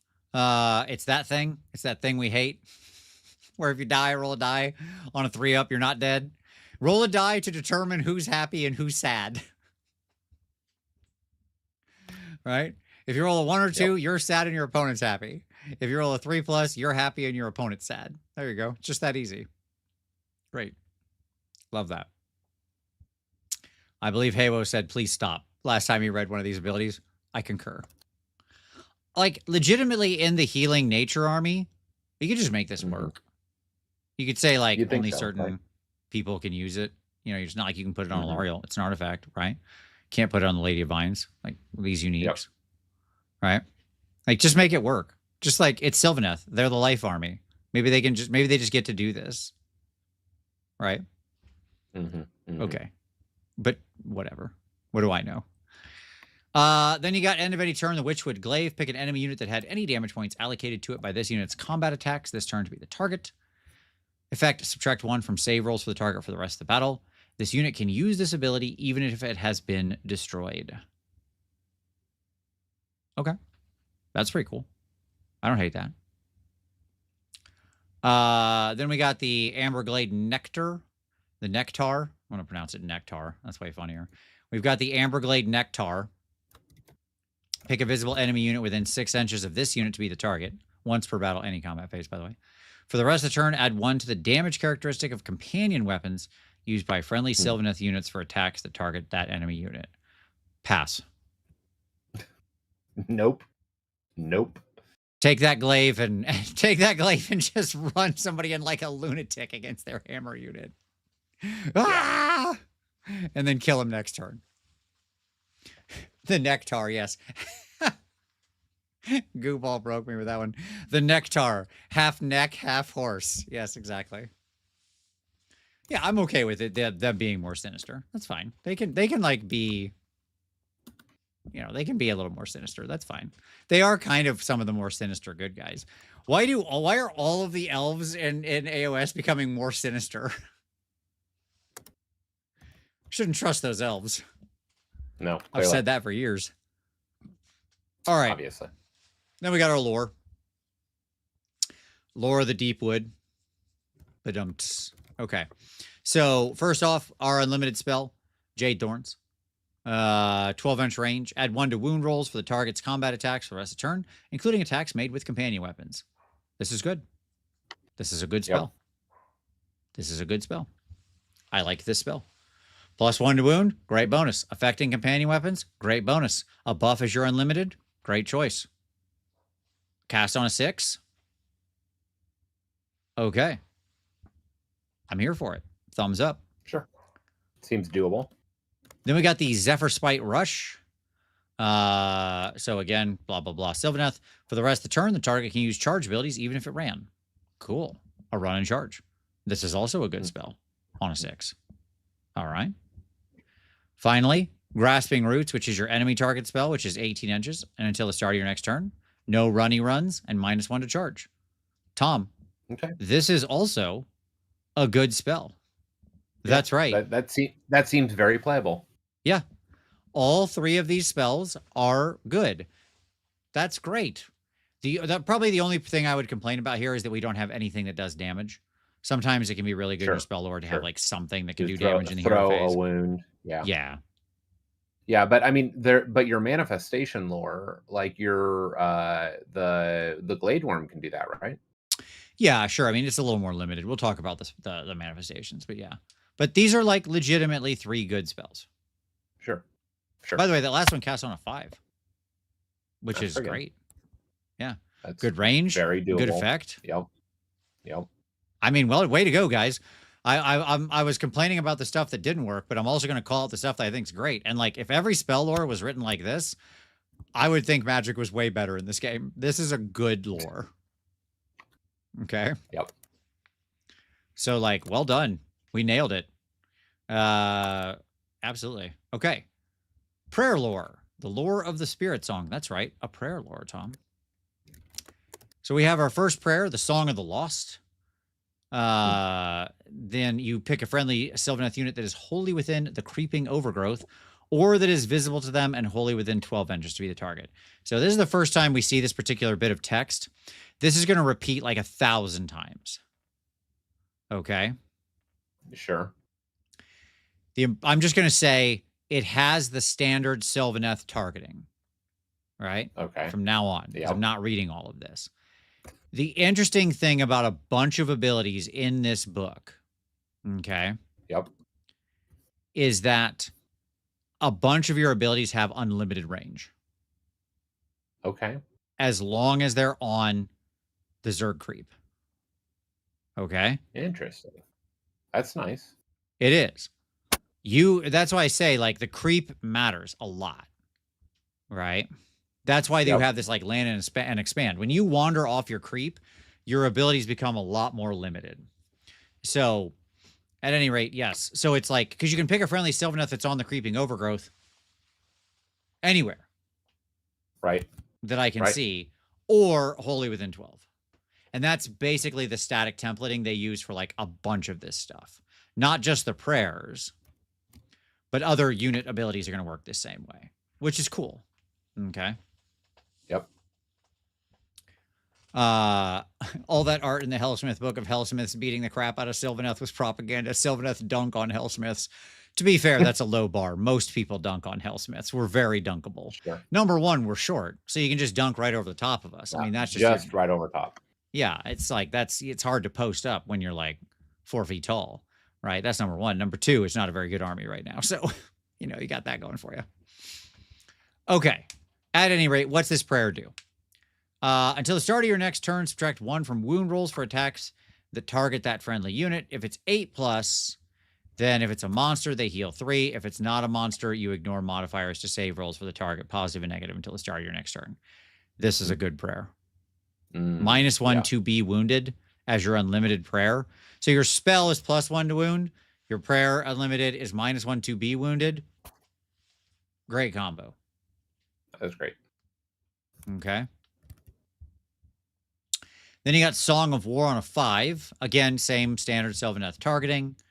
If the chanting roll is 10+, you can pick another eligible unit, but it's +1 rend to melee weapons. Again, on a 5 is tough, but this is a great prayer. +1 rend, very good. There are many units that would love to have +1 rend. And remember, you can hit them anywhere. They're on the Zerg creep. Okay. Yep. And then you got Song of Dread.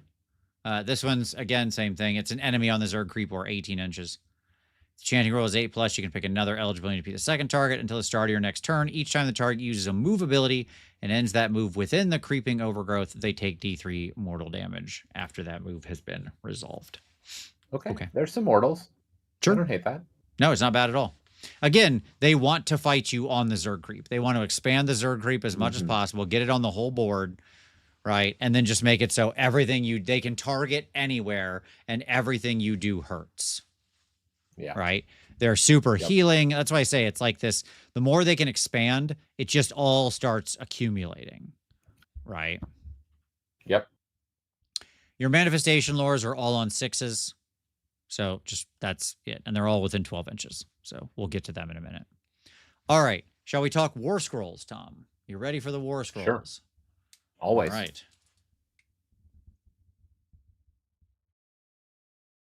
Now, despite my negativity on some of, as I said, I warned everybody that the negativity was coming at the beginning because I told you that I think some of that like the initial rules are kind of big bootay.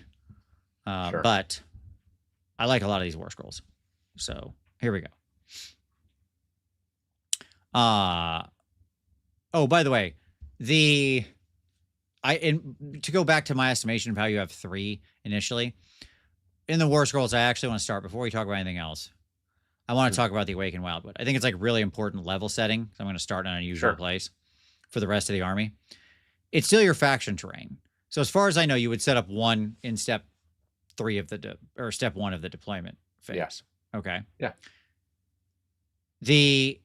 In your hero phase, you have less than 3, so you can use that ability to set a second one up in your first hero phase. Right? Yep. And then because you have 1 set up in the deployment phase, you can also access at the top of 1 the once per battle round start of the battle round ability of ever growing. Pick the closest terrain feature to this terrain feature that does not have a friendly overgrown token to be the target. If the target is not controlled by your opponent, give the target a friendly overgrown token.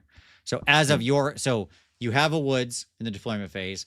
In the start of the battle round, it overgrows the nearest piece of terrain. And then in your hero phase, you set up a second wood. Okay. I don't hate that. Yeah. That would be, so you would be at 3 to start, but I should say in your turn. Yeah. Okay. Yeah, that seems very doable, right? Right. That's a good space to be in. Yeah. So, there you go. That is true. You could take the Soggy Acorn of the Ages to set up a third. That's right. Yeah. Yep. Okay. So yeah, you can get a lot. So there you go. I wanted to set that up so we all understood how it goes. There's also like once per turn combat phase, your woods can beat people up, and that's fine. Okay. Who cares? They're 8 health on a 4-up save. So they are actually fairly destroyable because again, there's only like you're not, you don't have like a clutch of 3 of them in a pack making 24 health. It's like they are destroyable, but so you're going to want to keep at least your initial one kind of back where it has easy access to different terrain features. Sure. Okay. All right. So now let's go back to our girl. We'll start with our girl. Okay. All right. I I actually hope this vision of Sylvaneth sticks long term. Does each tree ping a token every turn? No. One tree pings a token because it's a once per. We'll go back to it. Once per battle round, start of battle round. Okay, so you can only use it once. Yeah, so there you go. So you need to like the first wood. I mean, I don't know how you'd lose your first wood before the first spread, because you would like automatically have the wood and it would spread at the start of the battle round, literally before anything's acted. But there you go. Because you'd set one up in deployment and then immediately at the start of the first battle round overgrow. So you'd be at 2. And then in your hero phase, you'd go to 3. And there's obviously ways to get more. Okay. Alariel the Everqueen.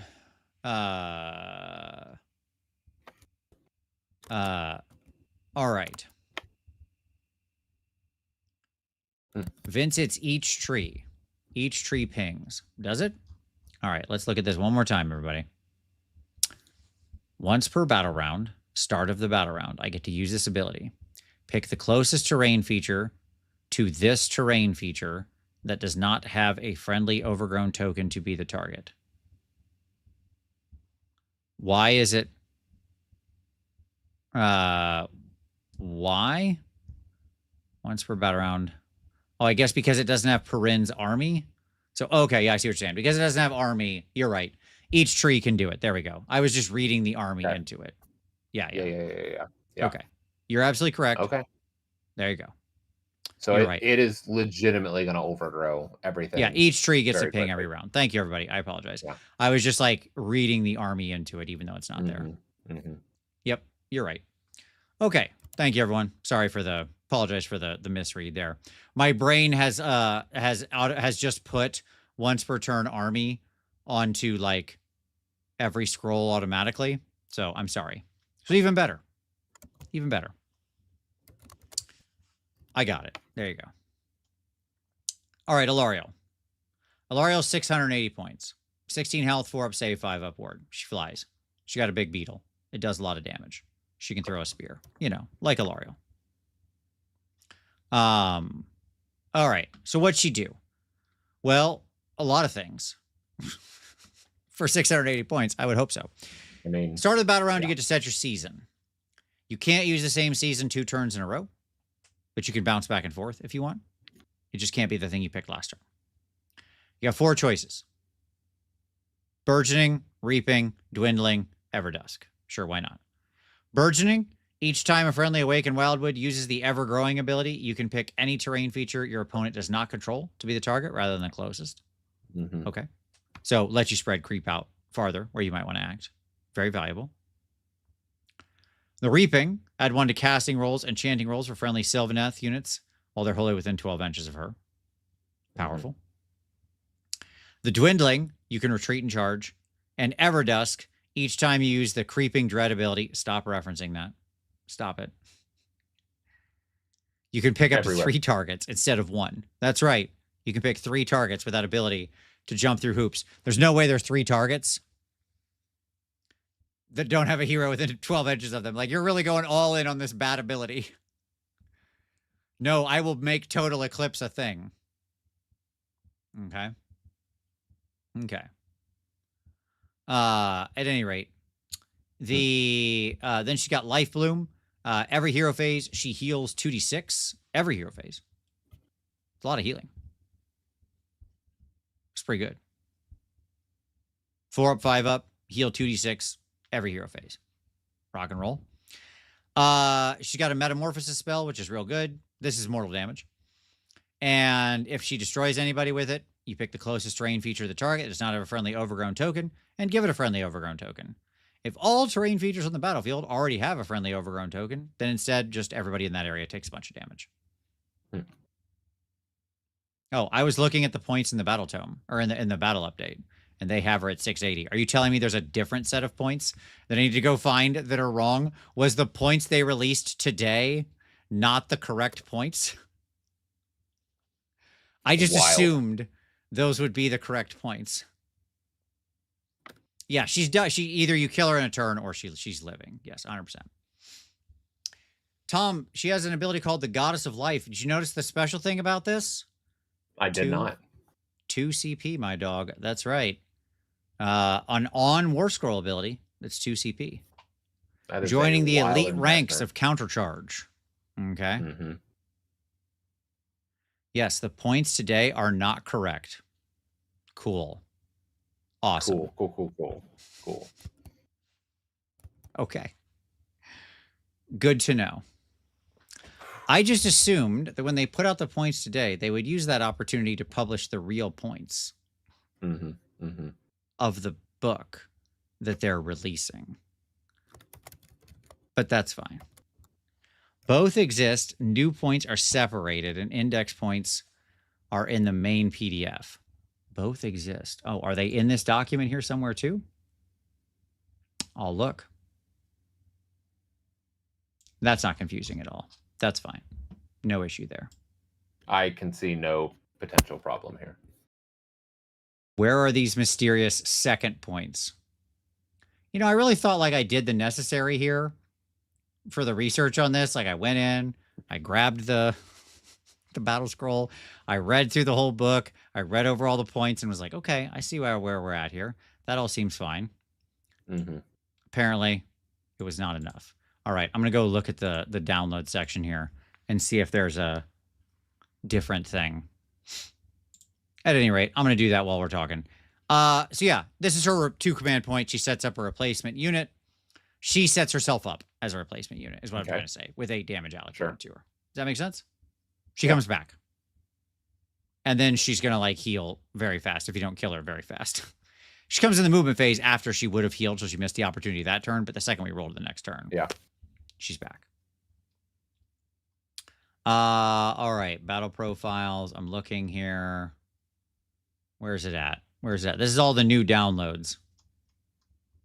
You know what, chat? You're just going to tell me the points. How about that? Because I'm not digging for this.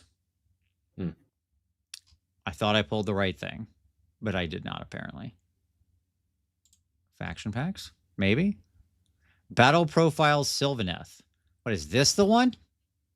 Is this it? Okay, I found it, everybody. I found it. Sure. Truly, this game is trying to kill me. Okay. I got it. She's 600 points. I'm sorry, everyone. All right, here we go. We're back on board, everybody, and then she has her rampage thing where she can do a bunch of damage. That's fine. Okay. Good. I think she's good. Honestly, I liked her at 680. I like her even more at 600. I think she's pretty awesome. I like her Seasons of War thing. Life Bloom is straight crazy. I like that she can make tokens and she can bring herself back. Sure. I agree with both of those. Yeah. Or all 3 of those, yeah. She's cool. And she's 10 control. It's good. Yeah. All right, Belthanos. Oh, go ahead. What I would say is that she's the type of like suite of abilities that I would expect out of a god model that I'm paying 1/3 of my army points for. Yeah. Right. My question would be, can I fit enough in there with her to actually make it playable? And I think so. Like I think the answer is probably. Yeah, I would agree with that. Yes, I think so is the short answer. And as stated, I didn't mean to undercut her damage. She is a very damaging model as well. Sure. Like the living battering ram hits everybody now, does a ton of damage. I mean, she's got a 4 damage beetle that's with Ren 2. She herself is damage 3 on the charge with Ren 2. Like, you know, a lot of attacks, a lot of damage. I think she's really good. I think you're going to see Alariel on tables, and that's exciting. Okay. Belthanos, the first Thorn of Kurnoth. He is 290 now. He's down 60 points. 14 health, 3 up save, no ward. 5 control. He as well has the Ren 2 charge +1 damage to be damage 3 thing, which is great. And of course, then a Ren 2 Beetle friend that does 3 damage. His cool thing is that I really like is he has this passive ability that gives 2 inches to the move characteristic of all Kurnoth units while they're wholly within 12 inches of him. I dig that. Yeah. Now, there's a bit of a problem here in that I've usually seen Belthanos played as an independent agent. He's very fast. That often is how he works. But now how they want you to play him is more like the trees stay near him. The tree people stay near him. Okay. Right. And he's kind of like leading them, and then he like kind of strikes out, that kind of thing a little bit. Yeah. And you're going to see that. Like, you can still use him like that because he's one of the guys that still has like strike and fade. Okay. Okay. Which is his next ability. Once per turn, army, end of any turn, hunts master strike. If this unit charged this turn, this is an end of turn ability. Remove it from the battlefield and set it up again more than 6 inches, only 6, from all enemy units and wholly within the creeping overgrowth. So there you go. That's like how your strike and fade. He's one of the people that has that still. Yep. That's how it works. Again, so like he can be there, make your Kurnoth move faster, then he kind of shoots forward, charges, hits, and then pulls himself back. And then buffs them again the next turn. So that's kind of the play pattern with him. Right? Interesting. Yeah. His rampage doesn't let him like shoot around quite as much, but it's still really good. Where like he's got the rhythm of the chase in any combat phase. Pick an enemy unit in combat with this unit to beat the target. Roll a d3 on a 2+, inflict an amount of mortal damage on the target equal to the roll. Then you can remove this unit from the battlefield and set it up again within 1 inch of the target. So he can still do the hop around thing. So like your ideal play pattern with him is he helps your trees move forward more aggressively. He shoots out, charges, jumps the unit, kills a thing that's vulnerable, and then teleports himself back. Make sense? Yeah. Yeah. And I mean, he's got the damage to do it, right? So that's cool. That's pretty nice. Okay. Cool. You can turn on the strikes first with the rampage. Probably if he's like there's some limitation. Yes, potentially. There have to be several other factors that are happening there. But sure, it's possible. Yes, I will grant you that. Assuming you've got the creeping undergrowth to support, assuming where you want to be set up when you re-jump is only within combat with 1 unit. And remember, the strikes first is only the enemy combat phase. So, like, you'd have to be doing this as a countercharge. Okay. Yeah, it's not but bad. It can be done at any rate. He's good. He's fine for, like, a big melee beater hero. He seems playable, and he seems to do the job that he's designed to do. Yeah. I agree. And he doesn't have a ward save, but he is at least sitting on a 3+ save, something that Alariel's not. Yeah, exactly. I mean, I'd rather be 4 up, 5 up than 3 up base, but I'll take either Of course. Okay. All right. Drycha. No, not Drycha. You would think, but no, it's the Lady of Vines. I'm sorry. Yeah, You're okay. Who I've really liked for a long time. Like, I love this model, and she's just kind of been not interesting for quite a long time. Really? Like, she was a live Wildwood previously. Yeah, I know, but she had. It seemed like it would work, but she was like a complicated live Wildwood in what you could use her for, and so on. Yeah, that's true. That's true. I like her much more now. So 10 health, 4 up, 5 up. She is 280 points. She jumped a bunch. Okay, so she's about the same price as Belvanos. All right. But she is a wizard too. And what she has is a couple of pretty interesting things. Yeah, thank you. She was not good. I agree. At any rate, once per turn army, any hero phase, Hand of the Everqueen. Pick a terrain feature within 18 inches of this unit that has a friendly overgrown token to be the target. Measure the range and visibility of the next spell ability used by this unit from that target instead of from her. So she gets like basically the Zinch Tower casting, but out of your thing, out of your overgrowth area. She can cast out of the creep, which is good. Okay. Yep. The lady of getting your models snagged on things. Yeah. You're not wrong on that. She has her own spell. And if she's on the creeping, if she's on the Zerg creep, she gets +1 to the cast. So, I mean, like, you could have quite a bit to cast. Like if you had her and Alariel, +2 to cast, it could happen. I don't know that you're going to take both of them, but you certainly could. Till the start of your next turn, friendly Sylvaneth units have a ward of 5 up while they're wholly within 12 inches of this unit. Very potent. Remember that when we talk about Dryads later. Okay. And like packing cheap, unmovable bodies onto objectives near Zerg creep and so on. And then finally, the Viridian Crown, once per battle, any hero phase, pick a terrain feature within 18 inches of her overgrown token. So now, if you have her in your first hero phase, right, you go from 1, set up, 2, the spread at the start of the battle round, 3, in your hero phase, you set up a wood, 4, she drops an overgrown token on something, right? So in your first turn, like if you went at the top of the 1 and had her, you can be up at 4 pretty easily. Nice. Yeah. Okay. Okay. So pretty good.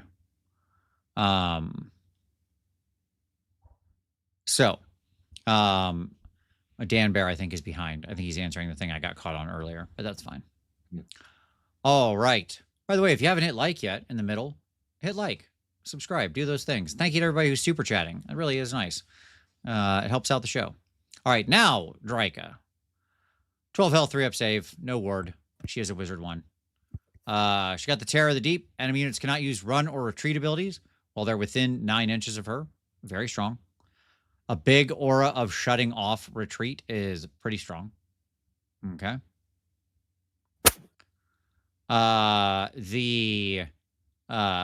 She has her own spell, which is just like she gets to pick enemy units, up to 3 of them that are either near her, blah, blah, blah, standard Sylvaneth targeting. D3 mortals on all of them. Okay, fine. That's okay. Her attacks are pretty underwhelming. Like, it's not, I mean, yes, she has like her swarm of spikes. There's like 20 attacks. You're going to get an average of 3 mortals out of it, which isn't terrible for a crit mortal, but okay. And then she has her your charge phase, Merciless Ambush. This is a very weird ability, but we'll just read it out here.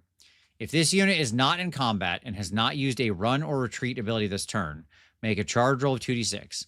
Then remove this unit from the battlefield and set it up within a half inch of an enemy unit and wholly within X inches of a terrain feature that has a friendly overgrown token where X is equal to the charge roll. If you do so, this unit has charged. Yes. Yeah. So she's charging out of terrain. She's teleporting through the terrain and popping out of terrain. Sure. That's right. That's right. Obviously, very good combined with things where you can, you know, make other things that are deep in the board have this kind of token or spread around or something like that. And, I should state, by the way, that your woods are obscuring. Yeah, that's nice. The fact that she's sitting on like 20 attacks from the swarm of spites with crit mortal, like that's, sure. You know, that's not that, you know, she'll toss out a handful of mortals. Sure. But what do you say her cost was? 2 what? Dryka, I did not. She's 250. Yeah, that just seems like a lot for the damage that she's bringing to the table. Yeah. It seems like she's supposed to be like a tech pinning piece. Sure. Right, with her like retreat negation. But yeah. That seems expensive for that. I mean, it's fine. It's fine. Again, she's like, okay. And there are ways you can buff her stuff. I'm not sure. I'm not sure I'm in for her. 250 for the wizard 1. She's still relatively fragile, you know. Like, what keeps Belthanos out of trouble is his hop and fade, right? Yep. The Lady of Vines doesn't generally want to be in combat and can give herself her own like 5-up ward and be surrounded by, right? And she's generally buffing and providing utility from a distance. She wants to go get into the fight, and then she's like, she's in there, right? Yeah. So, okay.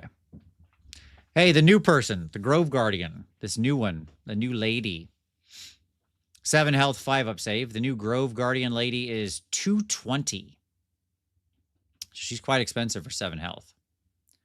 She has attacks. They exist.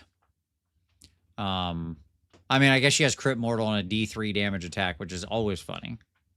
Because then you can often feel bad. But at any rate, she has Soul Shriek.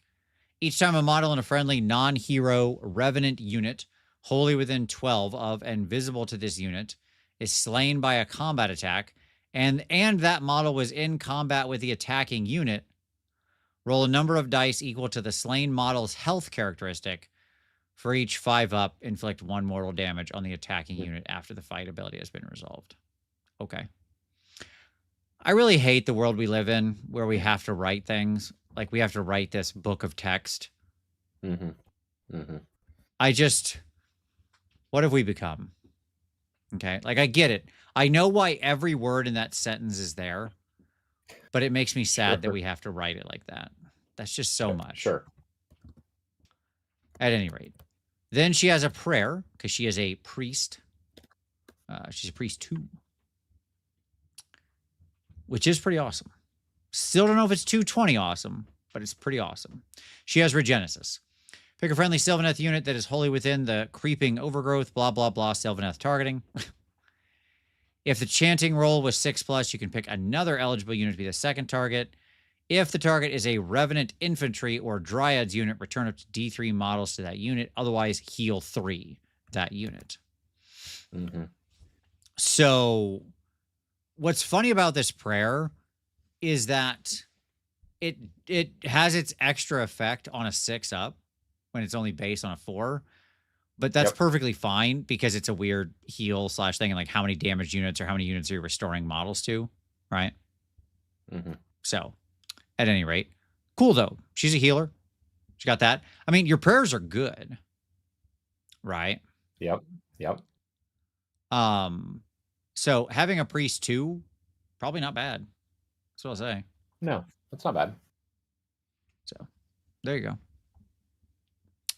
All right. The Warsong Revenant. This guy, Mr. Warsong Revenant, he is 150 points. Mr. Toot Toots with his eggs. He has some attacks. That's fine. They exist. He also has a Lariel Song. Friendly Sylvaneth have a ward of 6 up while they are wholly within 12 inches of this unit. Subtract 1 from ward rolls for enemy units while they're within 12 inches of this unit. And once per turn army reaction, you make an unmodified chanting roll of 1 for a Sylvaneth priest wholly within 12 of this unit. Reroll that chanting roll. He himself is a priest 1. So he can do it to himself. So you can reroll your chance of 1, which is good. He's fine. 150 is probably still a little bit steep for what he's bringing to the table, but I like things that reduce wards. So it's hard to say. Sure. It goes more towards, like I said, the bunker expand strategy. Yeah? Yep. So, okay. All right. Arch Revenant. 6 health, 4 up save. Some number of attacks that don't matter too much because he's a foot hero. He has 2 abilities. Gossamed Commanders, once per turn army, any combat phase. If this unit charged this turn, pick a visible friendly Gossamed Archers unit that is not in combat and is wholly within 18 of its archers. They get to shoot. So he has a pull into combat that's like a pull shoot into combat with his the little fairy shooters. Okay. And then reaction, you declared a fight ability for this unit. If this unit charged this turn, this unit can move up to 2d6 inches after that fight ability has been resolved. It cannot end that move in combat.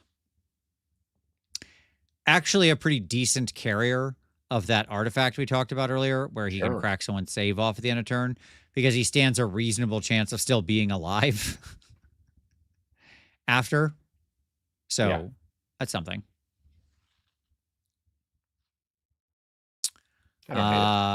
Then one of the more interesting Hero Scroll updates, okay, which is the Tree Lord Ancient. Tom, this guy's, oh, by the way, sorry, I didn't say what his points were. The Arch Revenant's 130.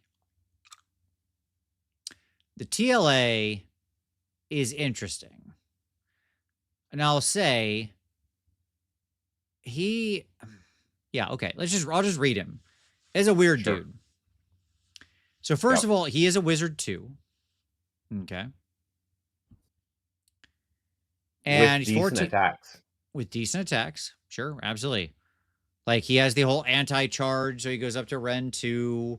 His massive talons are 3 damage with crit mortal. Now, given he only has 2 of those attacks, but still, he could spike it. He got plenty decent ranged attack. Big Wizard 2 with a 3-up save. Okay. Yep. Once return army, your movement phase. Awaken the slumbering spirits.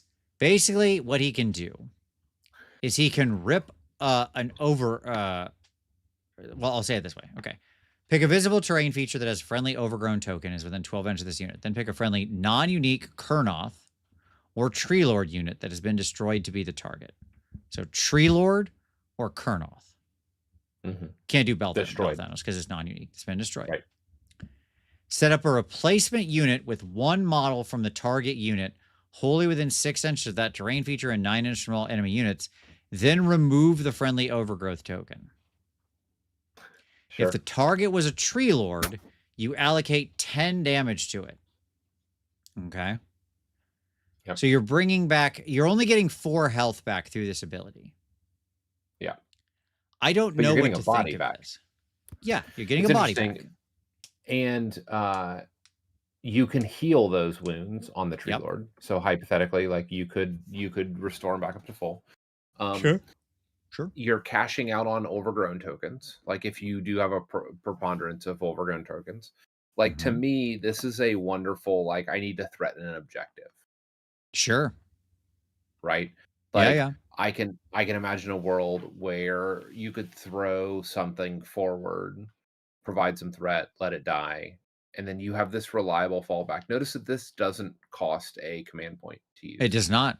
It costs your token. Right. Yeah, absolutely. So I said, this guy's really interesting, right? Yep. How much is he? The TLA is 280 points. He's expensive. He's in that like same sub tier, right? You see how they're all like the same cost, basically, right? Yep. I mean, the reality is, and he's also bringing 3 top tier spells to the table. Right, like the 3 a very usable spell lore. Yeah, for sure. To me, like Wizard 2 is nothing to sleep on a 14 health monster. Yep. Like to me, this suggests that like I would suspect that he's very playable because he's bringing tech, he's bringing a little bit of damage, he's bringing some spells, a little bit of ranged threat. Like I don't know what this guy's not doing. Yeah, his rampage is also interesting. If you're running the like all big tree army, which is obviously what I run with my Sylvaneth, right? You know, I love the big tree army, right? Just a bunch of big trees. Like obviously, I would have this dude. Like in a heartbeat, I would put this dude in, right? Because he also has like a rampage that makes it so all the other forest elders in his combat range get +1 to hit on a 3-up, including himself. He gets to roll for himself too, right? This guy's a great carrier of the +1 to cast thing. Right. Yep. Like, and the fact that you can grip and rip a token, honestly, there's gonna be, if you can get up to like 7 tokens, so you don't have the whole battlefield, but you're like 12 inches or whatever it is off of every overgrown thing. That's basically the battlefield. Sure. Right. Yeah. So you could, and if you go down to 6, nothing changes. You still have the 12 inches. Like it's super worth getting a Tree Lord back that you can then heal in a myriad number of ways to like bring a monster back. Right. Yeah. So yeah, I think this guy's super interesting. This is like my favorite redesign in the book because it's actually a really interesting set of abilities on this guy. Right. Yeah. So agreed.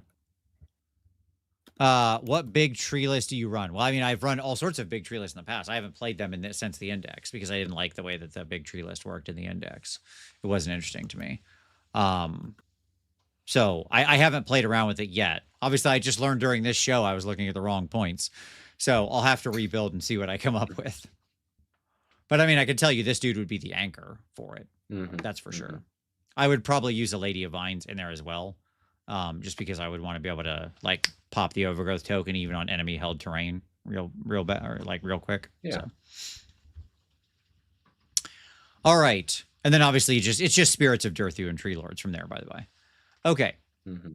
So Spirit of Durthu, he's your big sword guy. He's got a big guardian sword that's +1 anti-monster rend, 5 attacks, 3s, 2s, 2 rend, 4 damage. The fact he's 3s to hits is nice. Again, that +1 to hit will put him on 2s and 2s. So that's cool. Right.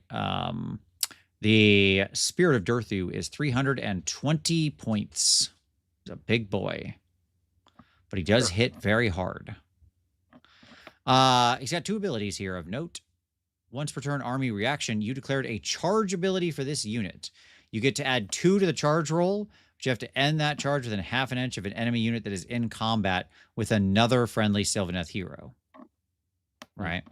Again, if you're running like the big tree list and your ancient goes in to get to be triggering his rampage, then this guy follows right behind and basically gets there. So that's cool. Yeah.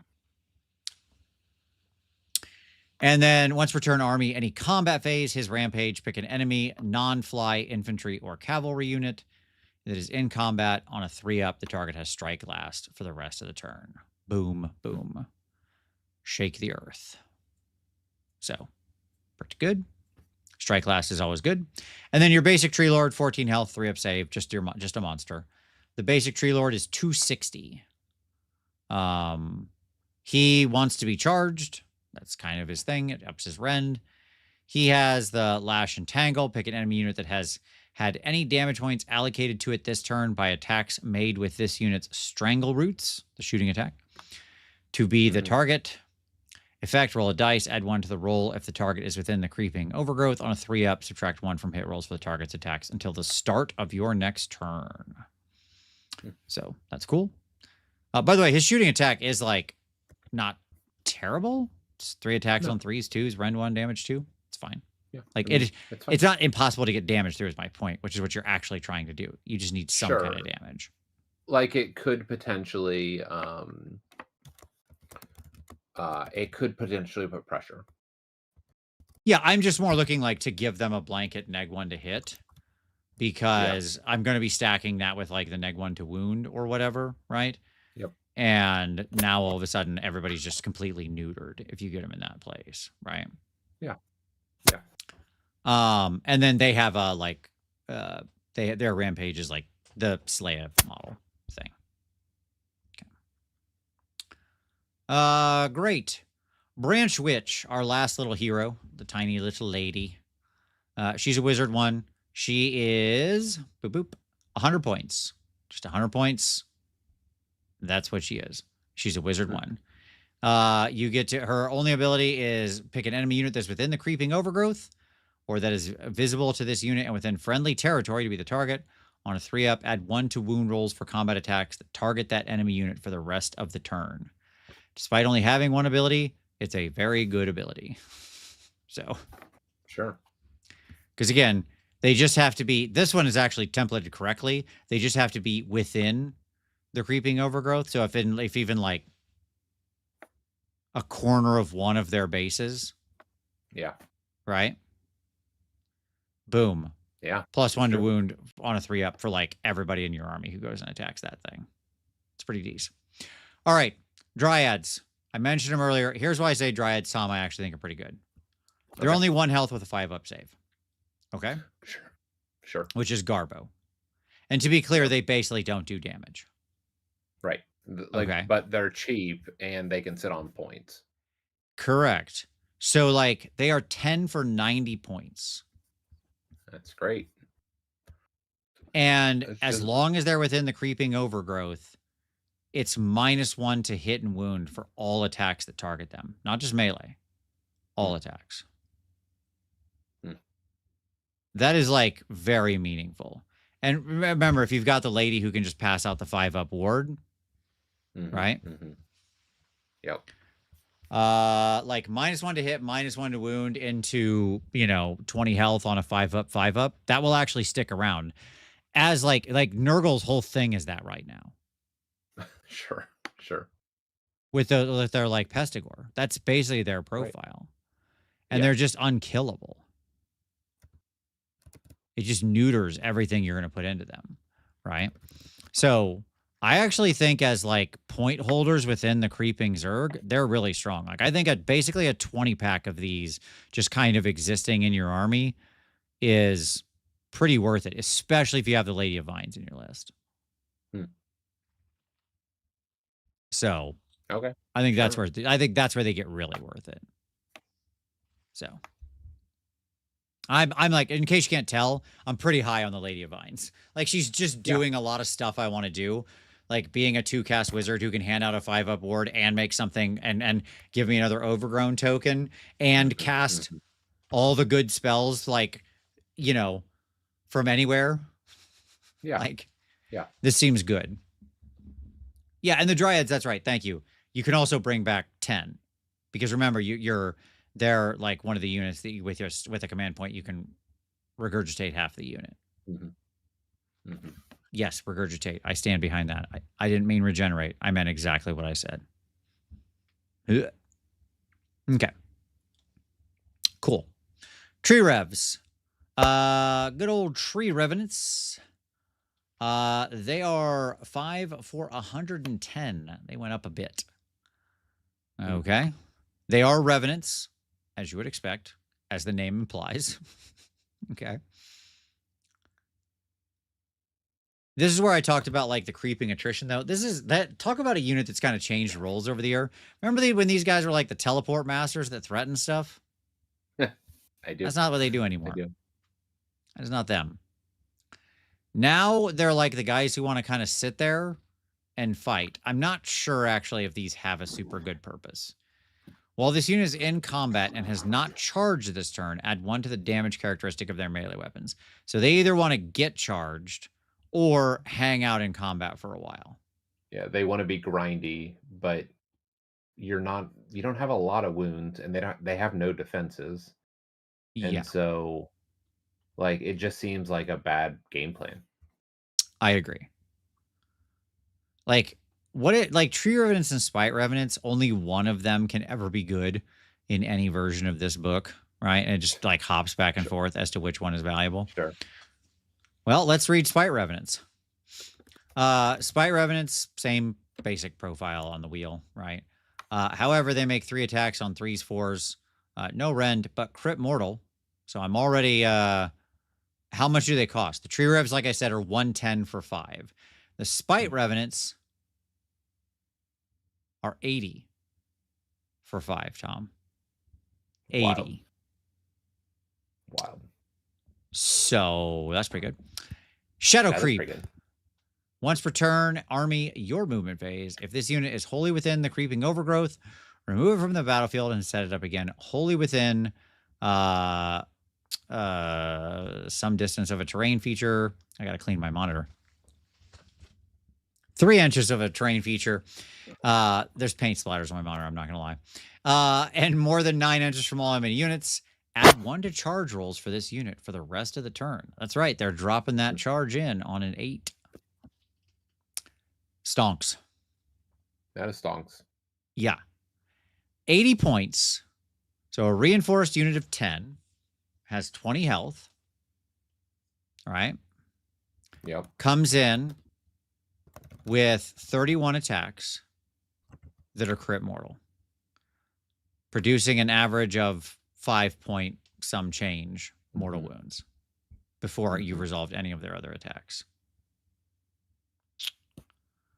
Which ones do you think are the good ones, Tom? The cheap ones.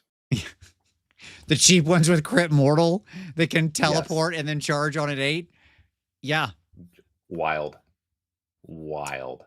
Uh-huh. Like, I love that they're 30 points cheaper and, like, clearly so much better. What happened here? Is this a mistake? Did we print these wrong? Okay. So at any rate, that was very, when I read these two, I was like, yep, the trend continues. One of these things is good. One of them is not. All right. Kurnoth, all of whom are interesting. All the Kurnoth are interesting, which I love because you know I love Kurnoth as well, Tom. Yep. I like the tree things. I don't like the elf things. I like trees. Sure. Okay. I'm a simple man. Even if they're like spirits. Yeah. I just don't like the elf-shaped. I don't like the elf-shaped Sylvaneth. I like the tree-shaped Sylvaneth. Those are the ones I like. Sure. Okay. 160 for 5 average crit mortals. Yeah, it's pretty good. That's before their normal damage.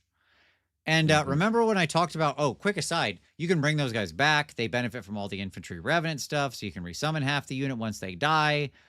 Also, remember earlier when I talked about the only good formation, the one that gives +1 attack? Yeah. Who shall I pick for my +1 attack? Wild. Decisions. Maybe this blender unit of lunatics. Okay. What about friend-shaped Sylvaneth? That's fine. I'm okay with them. All right. Kurnoth hunters with great swords. Still 5 health, 4 up save, blah, blah, blah, blah, blah. You know, they're like Kurnoth. They're what they always have been. Your sword guys are 4 attacks, 3 threes, 1 rend, 2 damage with crit mortal. All of your Kurnoth have Hunter's Endurance, which is anybody attacking them is -1 rend, while it is wholly within, while this unit is wholly within the creeping overgrowth. Okay? Okay. Cool. So, great, good, hard to kill. And then they have Crashing Impact, which is like, they want to be the ones who charge, and then they do some extra mortals. But that's fine. The sword ones are good, but kind of the least interesting, despite the crit mortals, which is weird. Okay. The bow guys are the bow guys. They do bow guy stuff, right? Which is like provide ranged firepower with a damage 2 bow. It's anti-cav, which is great. Oh, we love that. Well, absolutely, we love that. And if they didn't move or get set up, they're +1 to hit, which puts them on 2s and 3s. Which is good. Translation. Good. Yep.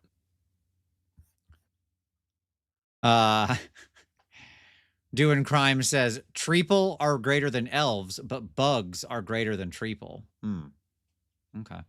I don't know. I like trees better than bugs, too. These are good. I mean, they're good because they're bow guys, and bow guys are good, right? Like, bow people do bow things and project power. I shouldn't have to explain why damage 2 bows with anti-cavalry +1 rend are good. Like, have you played Age of Sigmar? Yep. That's a good ability. We could have stopped there and I would have still been high on this Warscroll. At any rate, they're 200 points even. Same with the sword guys, by the way.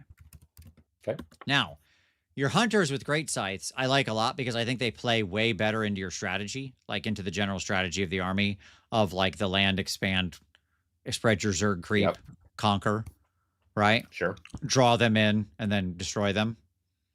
So because they're very likely to stay on the creep and so cause the -1 rend thing. Same with the bow guys, but you know, whatever.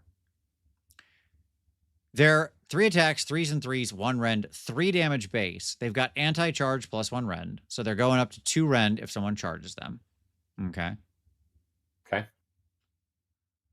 And then they have the Tanglethorn Thickets. Whenever anything charges them in the combat phase. By the way, this ability is not once per game locked. So all your Kurnoths can do this. And it's any combat phase. Correct. It's not just your turn either. Yep. Yeah. So, but I mean, they had to have been charged. So whatever. Yeah. But that's fine. Yes. Sure. You roll a dice for each model in this unit that is in combat with a target. For each 3 up, they take immortal damage. Downside is if your opponent is smart and knows how to play this, they will charge into the corner of you, right? So that you're only in combat with like 1 guy, and hence you're not getting any damage out of this. But still, despite all that, I still like their alignment with the strategy. I love a damage 3 weapon. I love that, like, to charge them, you just like they're going to go to rend 2, and they themselves are causing a 1 rend penalty. Yeah. So they're likely to survive and then like crush on the strike back, right? You certainly do some work. Yes, for sure. And the best part, they're the cheapest ones. They're 190.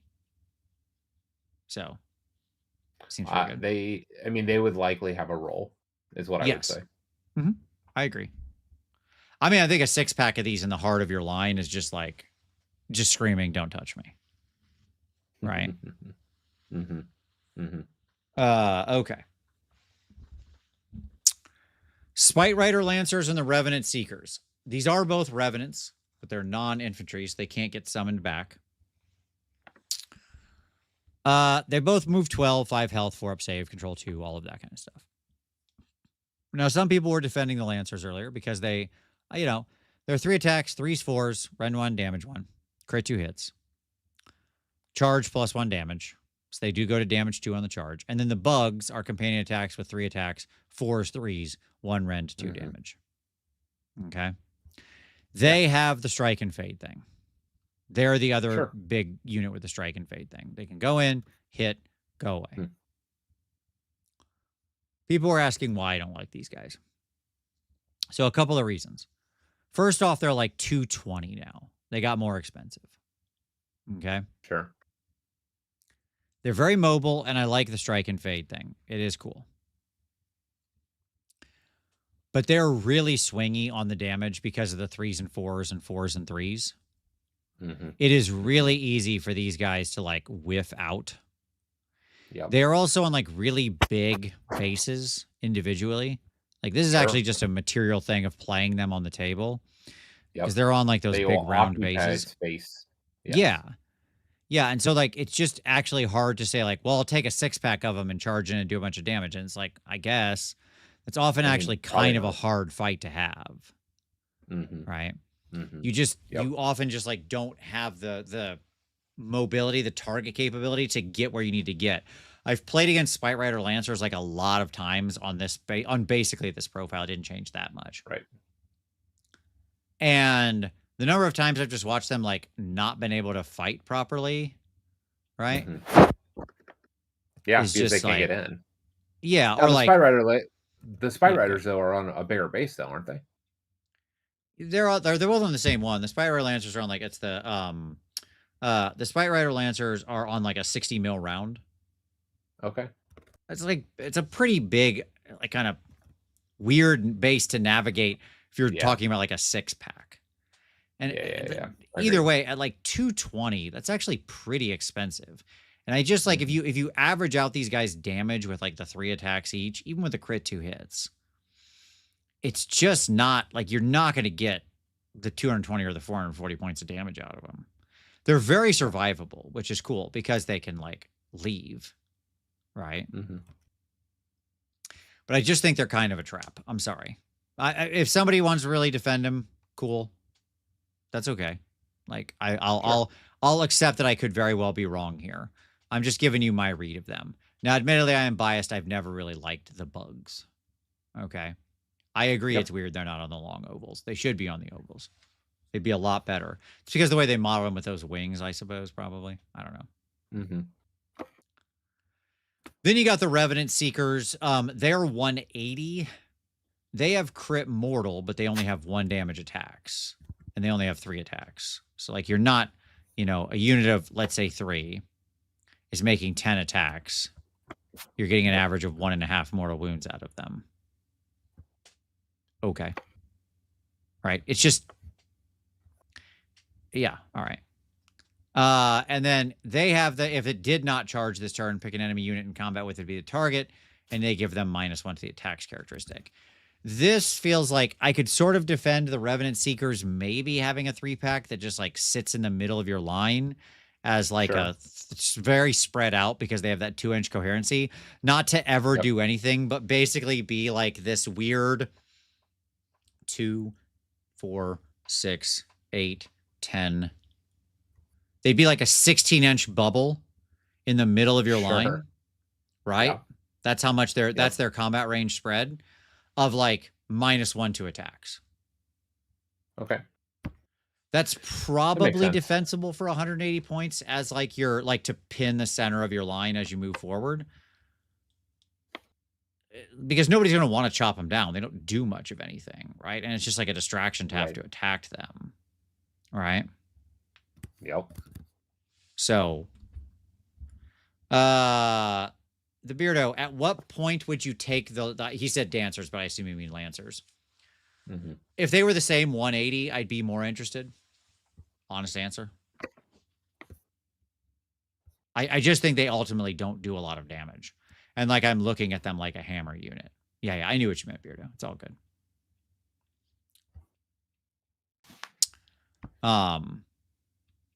So there you go. That is true. The +1 to wound does impact them a lot. I won't. That is an excellent point, Toppy. Yeah, like pointing out that the unlimited spell +1 to wound does a lot of work on them. I never bet on a spell though to make a unit good. No, like magic in AOS sucks and is highly unreliable. Okay, even when you're a spellcasting army.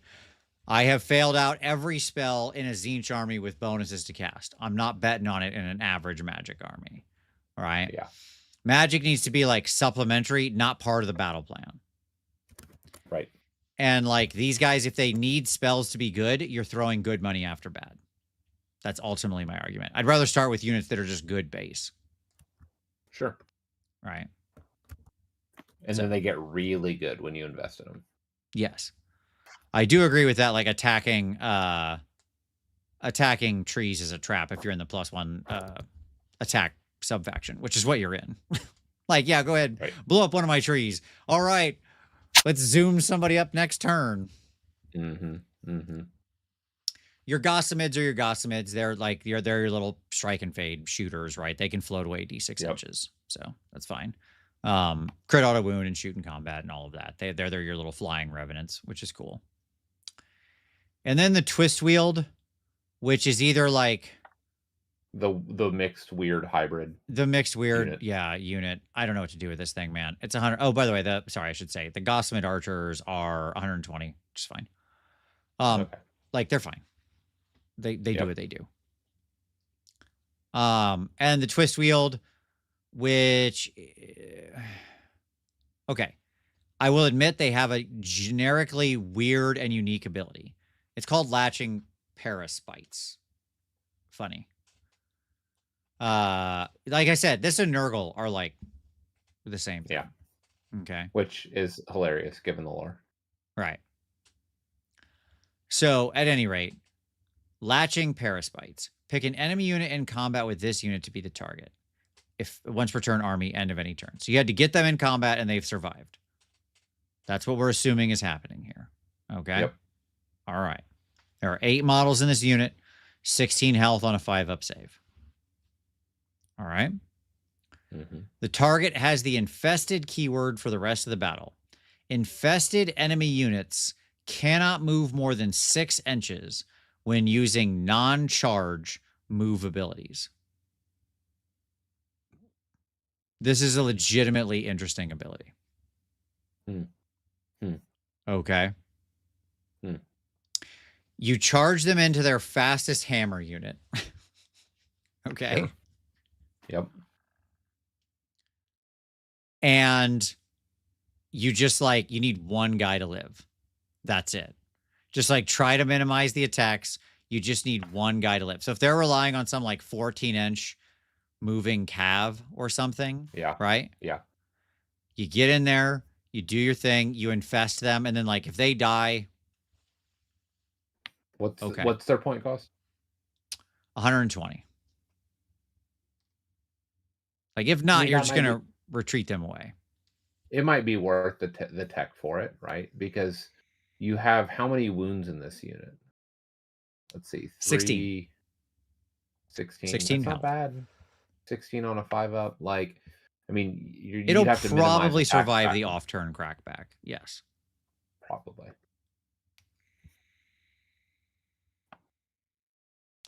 Turning their 14-inch move cav into 6-inch move is crazy. It's funny. It's funny. That is like legitimately backbreaking. Right? So I don't know what to think of them. You know I hate gangs of weirdos, right? And these guys are certainly a gang of weirdos. But like that is a genuinely weird and unique ability. I can't argue. Yeah. Okay. I don't hate it. Right. Oh yeah, and if they die and you're in that faction later, it's just like, okay, cool, +1 attack for somebody. Great. And they're back. Yeah. Ostensibly, this will probably need an FAQ, but ostensibly the infested and non-charged thing still persists beyond their death, right? Because you've placed some effect onto them. Yep. I would assume, Yep. but there you go. All right. That's interesting too, if it sticks. Yeah, I would assume it does. I assume they don't need to be alive for that to continue happening because it says the rest of the battle and this and so on, right? So, yeah, that would ruin my Ideneth. Sure. I mean, they can infest, like, it's not, to go back up here, it's not once per battle. It's just once per turn. Right? So if you can get them alive and have them get into multiple units, they can keep doing it. That would be funny. And they are a Revenant infantry unit, so you can put models back with all those Healy things. Right? All the Healy things we saw earlier, they're like put D3, you know, Revenant infantry people back. Yep. You can restore them and keep infecting people. Okay. That would be funny. If you bring half of them back, can you infect someone else? Oh, yeah. Sure. Sure. You can bring back 4. And then return, then rinse and repeat strategy. Yeah, yeah. They can heal. They can be regurgitated. I'm sticking with. I think that's appropriate for the new Sylvaneth is regurgitation. All right. Glade Worm. The worm. Remember, all these are cast on a 6 and set up are within 12 inches, 9 away from enemies, except for the Hive, which doesn't have that restriction because it doesn't have a move. Okay. So the little thing makes 6 attacks, 4s, 2s, run 1, D3 damage. Subtract 1 from casting rolls, unbinding rolls, chanting rolls, and banishment rolls for enemy units while they're in combat with this manifestation. Okay. And then your movement phase, if this manifestation is not in combat, remove it from the battlefield and set it up on the battlefield more than 9 inches away from all enemy, non-wizard, non-priest units, and more than 3 inches from all enemy wizards and priests. Now, you will not actually get a 3-inch charge against anything of value with this. Okay? Sure. That will not happen. Sure. Because anybody who, when you explain what this thing does, they will just bunker their wizards and priests that are on foot in the middle of units. So you're still setting up fully 9 away. Right? Yep. Sylvaneth players in the know call the worm Gustavo. Don't ask me why. All right. That's cool. What a cool name for this little guy. All right. Gustavo. That's fun. But I still think it has value. Okay? Sure. Because it does change their play pattern. Like they have to now be aware of it and play in a certain way. They have to take it into account. Yeah. Right. And like power perceived is power achieved. Or achieved. Yeah. Right. So even though you're never actually going to get that until maybe like turn 4 or 5 when it probably doesn't matter too much, it's still a good ability. Right? Because it could happen. Yep. And could happen means they have to play different. All right. The Spite Swarm Hive, again, like whatever, it shoots things, which is fun. Okay. It has shots now. That's cool. If this manifestation was not set up this turn, add 10 to the attacks characteristic of this unit's ranged weapons for the rest of the phase, but all the shooting attacks made this phase must target an enemy unit within 9 inches of it. Okay. So I can set up, make 5 attacks, and then the next round, if there's anything close, 15 attacks. Bugs. Bug machine gun. That's really a functional change for this spell. Right? Like, this was classically just the self-buff thing. Now you're setting up a turret. Yeah, just a bee gun. This has to qualify as like one of the weirdest, wildest changes to an endless spell. Pivot, right? One of the pivots, weirdest pivots, And like and I think what they did is they were looking at it on the table. Like if you ever watch Sylvaneth players set this up, okay, if you played against Sylvaneth players, every Sylvaneth player I ever played, when they set this up with the bugs facing them instinctively. Yeah. Okay. Like they would put it on the table like this. Like if this is the bugs, they would set it on the table like this towards themselves. And you're saying that they looked at that and were like, that doesn't feel right. Yeah, they looked at it and they were like, wait a minute. Well, hold on. It's a gun. It's a gun now. Right? They're just like, I've got it. Okay. So yeah, it just shoots bees at people now. It's very fun. Sure. Then you got the Vengeful Skull Root, which you know, whatever. It does attacks things. It's fine. It's got its Vengeful Terrors. Subtract 1 from hit rolls for attacks made by enemy units while they're within 6 inches of this manifestation. I like the Vengeful Skull Root a lot. It's yet another thing in your plan, in your that can be in your line for like plan. You will never bust my bunker, right? Sure. Yep. I mean, like if you look at the sum total here, right? Like imagine it's they go first. Sylvaneth go first. Okay. Yep. One of their battle tactics is the I put 2 units in the center ability, right? Yep. They creep out. They've got like all their things set up, so they're at 3. They drop a token off of them to be at 4. Okay. Yep. You know when they go next to the top of 2, they're going to jump to 6 immediately. Okay. Sure. Because both their woods will ding out the ever growing. Yep. They can easily expand into the middle and hold the middle with their still being completely on their creep. I mean, again, depends somewhat on the terrain, but it's very likely because you're at the 9-inch radius there. Yep. Okay. Between where they set their woods and all that kind of stuff, right? Yep. They summon the Vengeful Skull Root and just leave it behind their line to where if you charge into anything, you're -1 to hit. Over on this side, anchoring is a pack of Dryads. Over here in the center is your 6-pack of your Scythe Hunters. Yeah. And there's 3 Revenant Seekers spread across the middle. You charge into like anything here. You're like -1 to hit, -1 attack, potentially -1 to wound. -1 rend, or yeah. -1 rend. Yep. Like every part of your profile is penalized. You could literally be in a case where you're like -1 rend, -1 hit, -1 wound, -1 attack. Like you're just not breaking that. Right. And then at that point, it's just an attrition war. Right. And then from there, they can start picking you out. Like that's when they would send forth like Belthanos or something like that to get into you. Right. To me, I think like as much as I like Alariel, I think the like play in my head is probably like don't forget the B turret. Absolutely the B turret. Like in my head. Oh, they could also set up the -1 to be wounded prayer and crap like that too, of course. In my head, something like Belthanos and the Lady of Vines within the little what's his name? The little Arch Revenant guy is probably like my hero pack. Sure. To have my like carrier for the save buster, right? And stuff like that. That's probably what I'd take. Maybe I need to think about it a little bit because then I don't really have anybody to carry the +1 to cast thing. So I don't know. Maybe I take like the super cheap Branch Witch and give her the stick.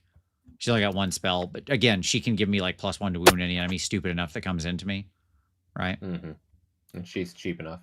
Right. She's just super cheap. So I'm just handing her a stick. Yep. But that feels like pretty good. Like this, we're full on into like, you see now what I'm saying about the expanding Zerg creep, like the land and expand castle attrition strategy. Right.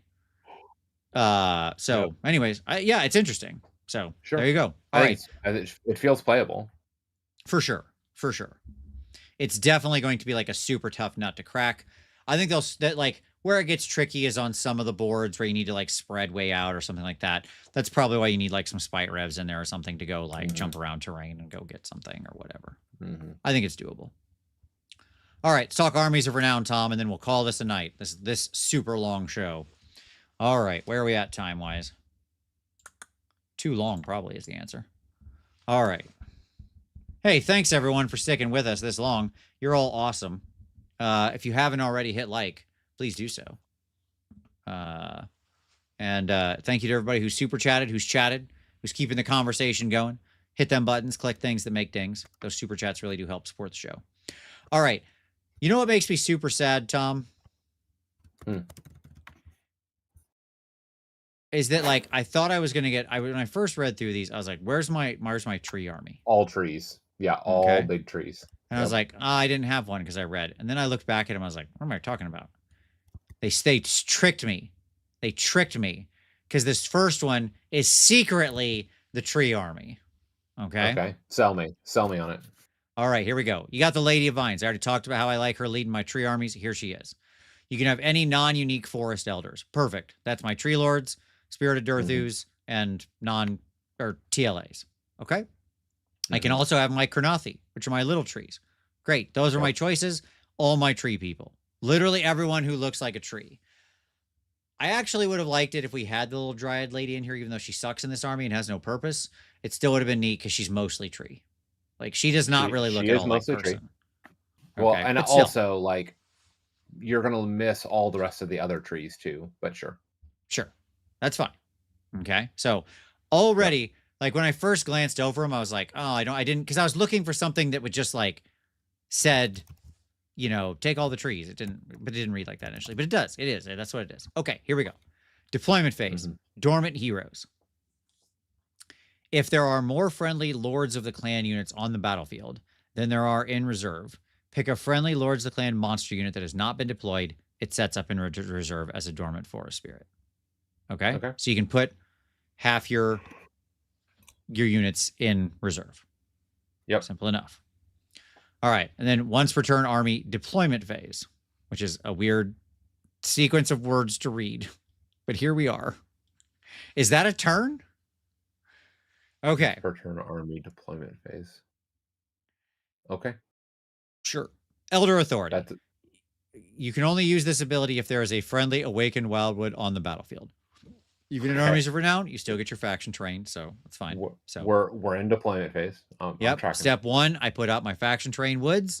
Now we're in step 3, where I'd use other deployment phase abilities. Okay. You can set up to 2 additional Awakened Wildwoods on the battlefield. An Awakened Wildwood is a single tree miniature with a blah, blah, blah, blah, blah. The first can be set up anywhere on the battlefield more than 3 inches from all units, objectives, and other terrain features. The second can be set up anywhere on the battlefield wholly outside of enemy territory, more than 3 inches from all units, objectives, and other terrain feature. The original Awakened Wildwood is set up in step 1. This is yours set up in step 3. Okay, so you start with 3 on the board. Right? Now, we don't have the Zerg creepy growth thing here. We're not caring about that. Right? Remember. Yep. Okay. Yep. We're just setting up these woods. Or do we? Our reach is long. Effect. The creeping overgrowth referenced by other abilities extends 6 inches from each terrain feature that has a friendly overgrowth token. Increase this range by 1 inch for each friendly Lords of the Clan unit that is wholly outside of friendly territory. So this is how they backed it back in. Sure. Okay. They hit it in something else. Yeah. Mm-hmm. It's never really going to be as expansive as it is with your normal army, but still. Finally, rouse to fury in the enemy movement phase. Pick an enemy unit within 9 inches of a friendly Awakened Wildwood to be the target. Pick one of the following units. A friendly Lords of the Clan unit that is in reserve. A friendly Lords of the Clan monster that has been destroyed. This is cost a command point. Set up the unit you picked or a replacement unit if you picked a destroyed unit within 9 inches of the target, wholly within 6 of that friendly Awakened Wildwood and not in combat. If you set up a replacement unit, allocate 6 damage points to it. Ward rolls cannot be made. Then remove that friendly Awakened Wildwood from the battlefield. So there you go. Okay.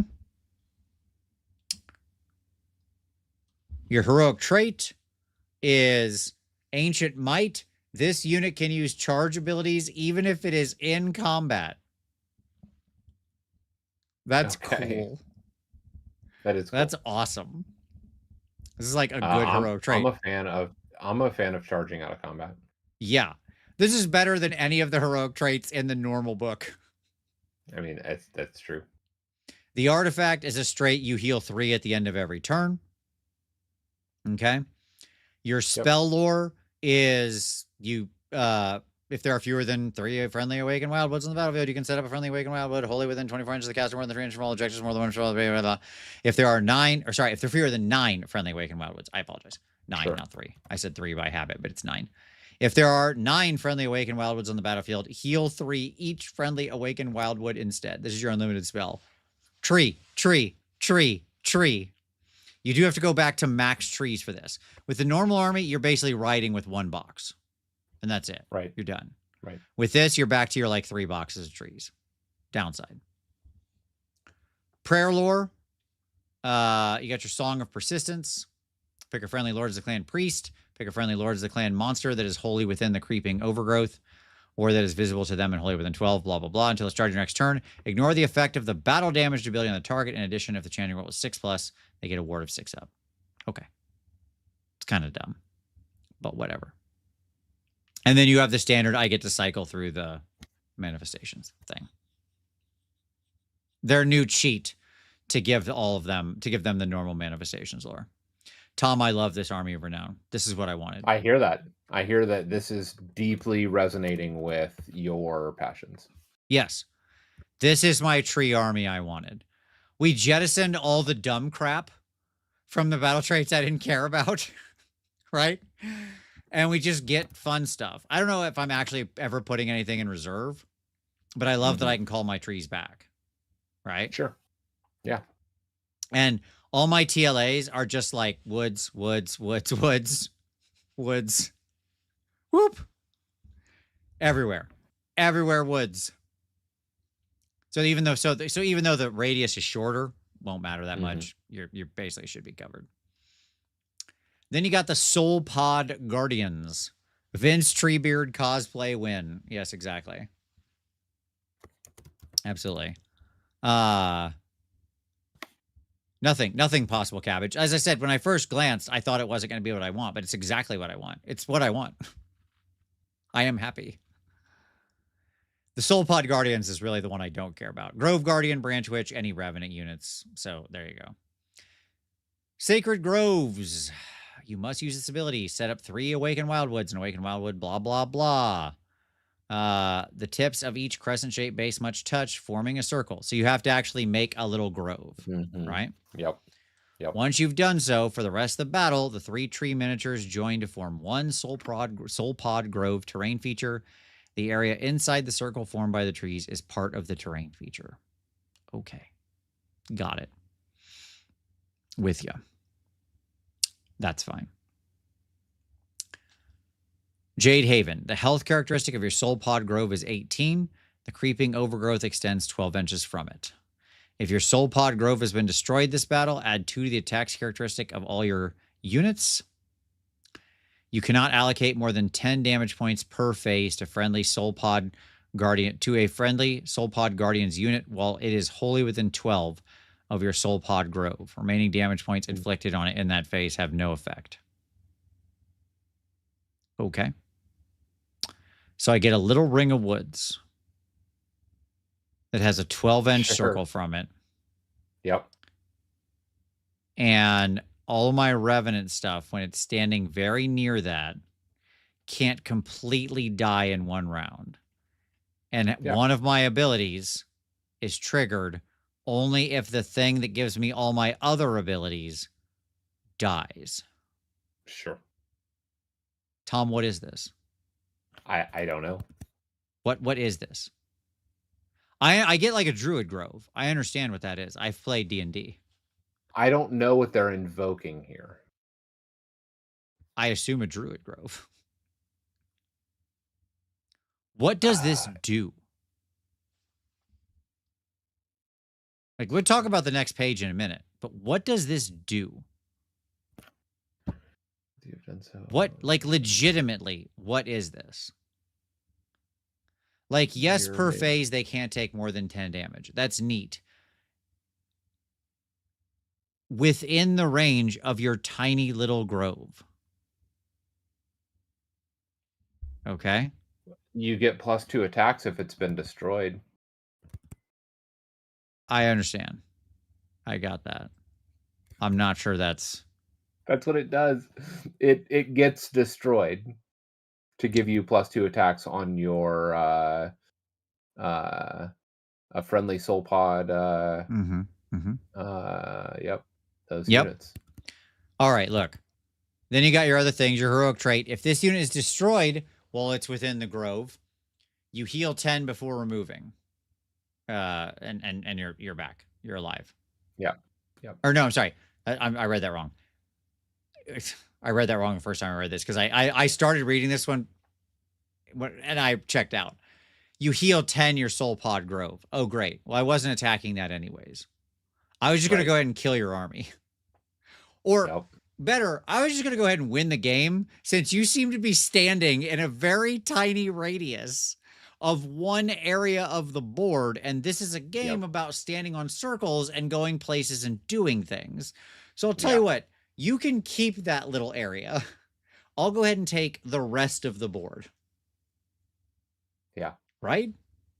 Yeah. Okay. Correct. Like this game is a game of objectives, and that is just failing to actually execute on them. Yes.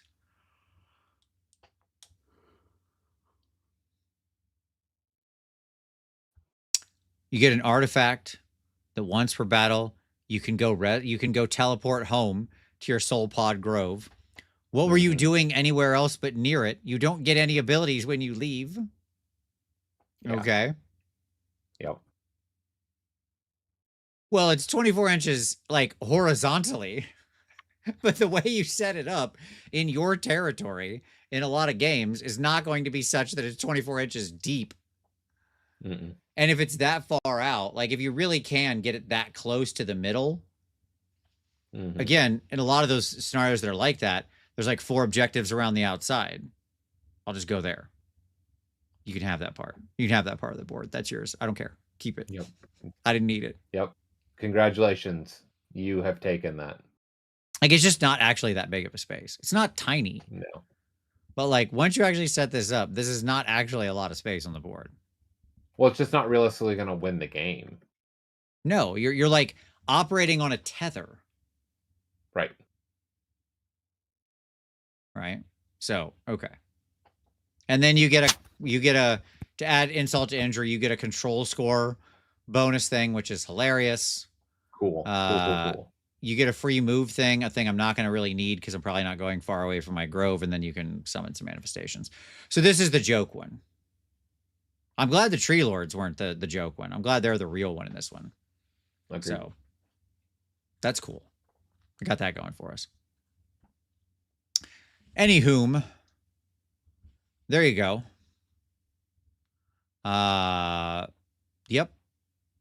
Yep. There's always got to be a joke. Here's the deal. It feels like it's playable, not the joke one. Like not the army the army feels playable, whether you're playing your trees or whether you're playing kind of the general creep build. And it feels like there are probably a couple builds here, not singular, not any one like dominating thing. I think that there's some flexibility. There's some nice tech. There's some nice tools in the army. I think it's going to take a little bit to unlock this. I agree. I think this is actually like a really functionally playable army book. It didn't feel broken. It feels like it's got a couple different interesting options in there. I like how we can mix. We've got like, it feels like they did think through, like, okay, their primary theme is going to be this land and expand, but we need to give them some reach. So we've got those reach out and hitters, right? And like the little dude who can retreat away. You've got Belthanos who can pop back, you know, that kind of stuff. Like, it feels like a good mix of a toolbox. It's a really nice Sylvaneth army. This is honestly one of my favorite Sylvaneth books, I think, since like the first one. Honestly. So, yeah, that's cool. With that. Right. And we got the fun joke AOR. Were you on the show, Tom, when somebody suggested that we do a show when all the books come out? We're going to do a show with a 50 rank list, and we're going to rank all the armies of renown. I think that would be delightful. That would be amazing. You know, we should have done that for this show, for the April Fool's show. Oh, I mean, we don't have all of them yet. That would be the problem. Yeah, I'm going to do like a running list, right? Like revisit it. But like, right now, there's a lot fighting for that bottom space. Let me just say that. Yep, you're right. It's true. I think that FEC one where you're trying to go on this weird role-playing quest with the Falconer is still strongly in contention for the worst AOR ever printed. Yeah, but I'd have to review them all. Anyway, summary, good book. Last Army of Renown is, as usual, a joke and stupid, but I'm very excited to get my Army of Renown that actually works for the one I wanted, so I'm happy. Yeah, cool stuff. All in all, exciting. I think I might paint up some more tree lords. All right, anyways. Okay. Or forest elders or whatever they're called. It's fine. I think I only have, what do I have? They're still down there. 2, 3, 4. I think I got 5 right now. I probably need more than that. Maybe not. I don't know. Because with the Lady of Vines and all that stuff, that might actually be appropriate. 5 might be the right number. Anyways. Hey, everybody. Thanks for watching. If you didn't hit like yet, you should do that. Hit subscribe. Don't forget to check out the episode of Snarlcast coming out next Monday if you want to learn all about Repent, Ye Foolish Gods, the newest game from Uncle Adam and myself that'll be releasing at the end of May. Very excited about this one, folks. If you love like a brutal, dark skirmish game, this is going to get you. Let me tell you what. And this art is just the beginning of all the amazing stuff we've got in store for you. Hey, thank you so much for watching. Click all the links in the down below. Click things that make dings. Don't forget my Art of book will also be releasing on the 15th. I'll announce it when it actually comes out and socials and stuff like that. That new Battle Force will get me 3 more. That's true. That's true. So at any rate, thanks everyone. Really appreciate it. As always, we will see you next Wednesday. And don't forget that's right. Start rolling dice. Yes, exactly. I have to actually, I can't end the show right now, Tom, because I forgot to actually bring up this little thing that lets me click end. Womp, womp, womp. Isn't that funny? Sorry, folks. That's all right. We're still doing this. We're clicking things. That's what I forgot to do. All right. It's loading. We're all watching this happen in real time. Now, start rolling dice. Bye, everyone.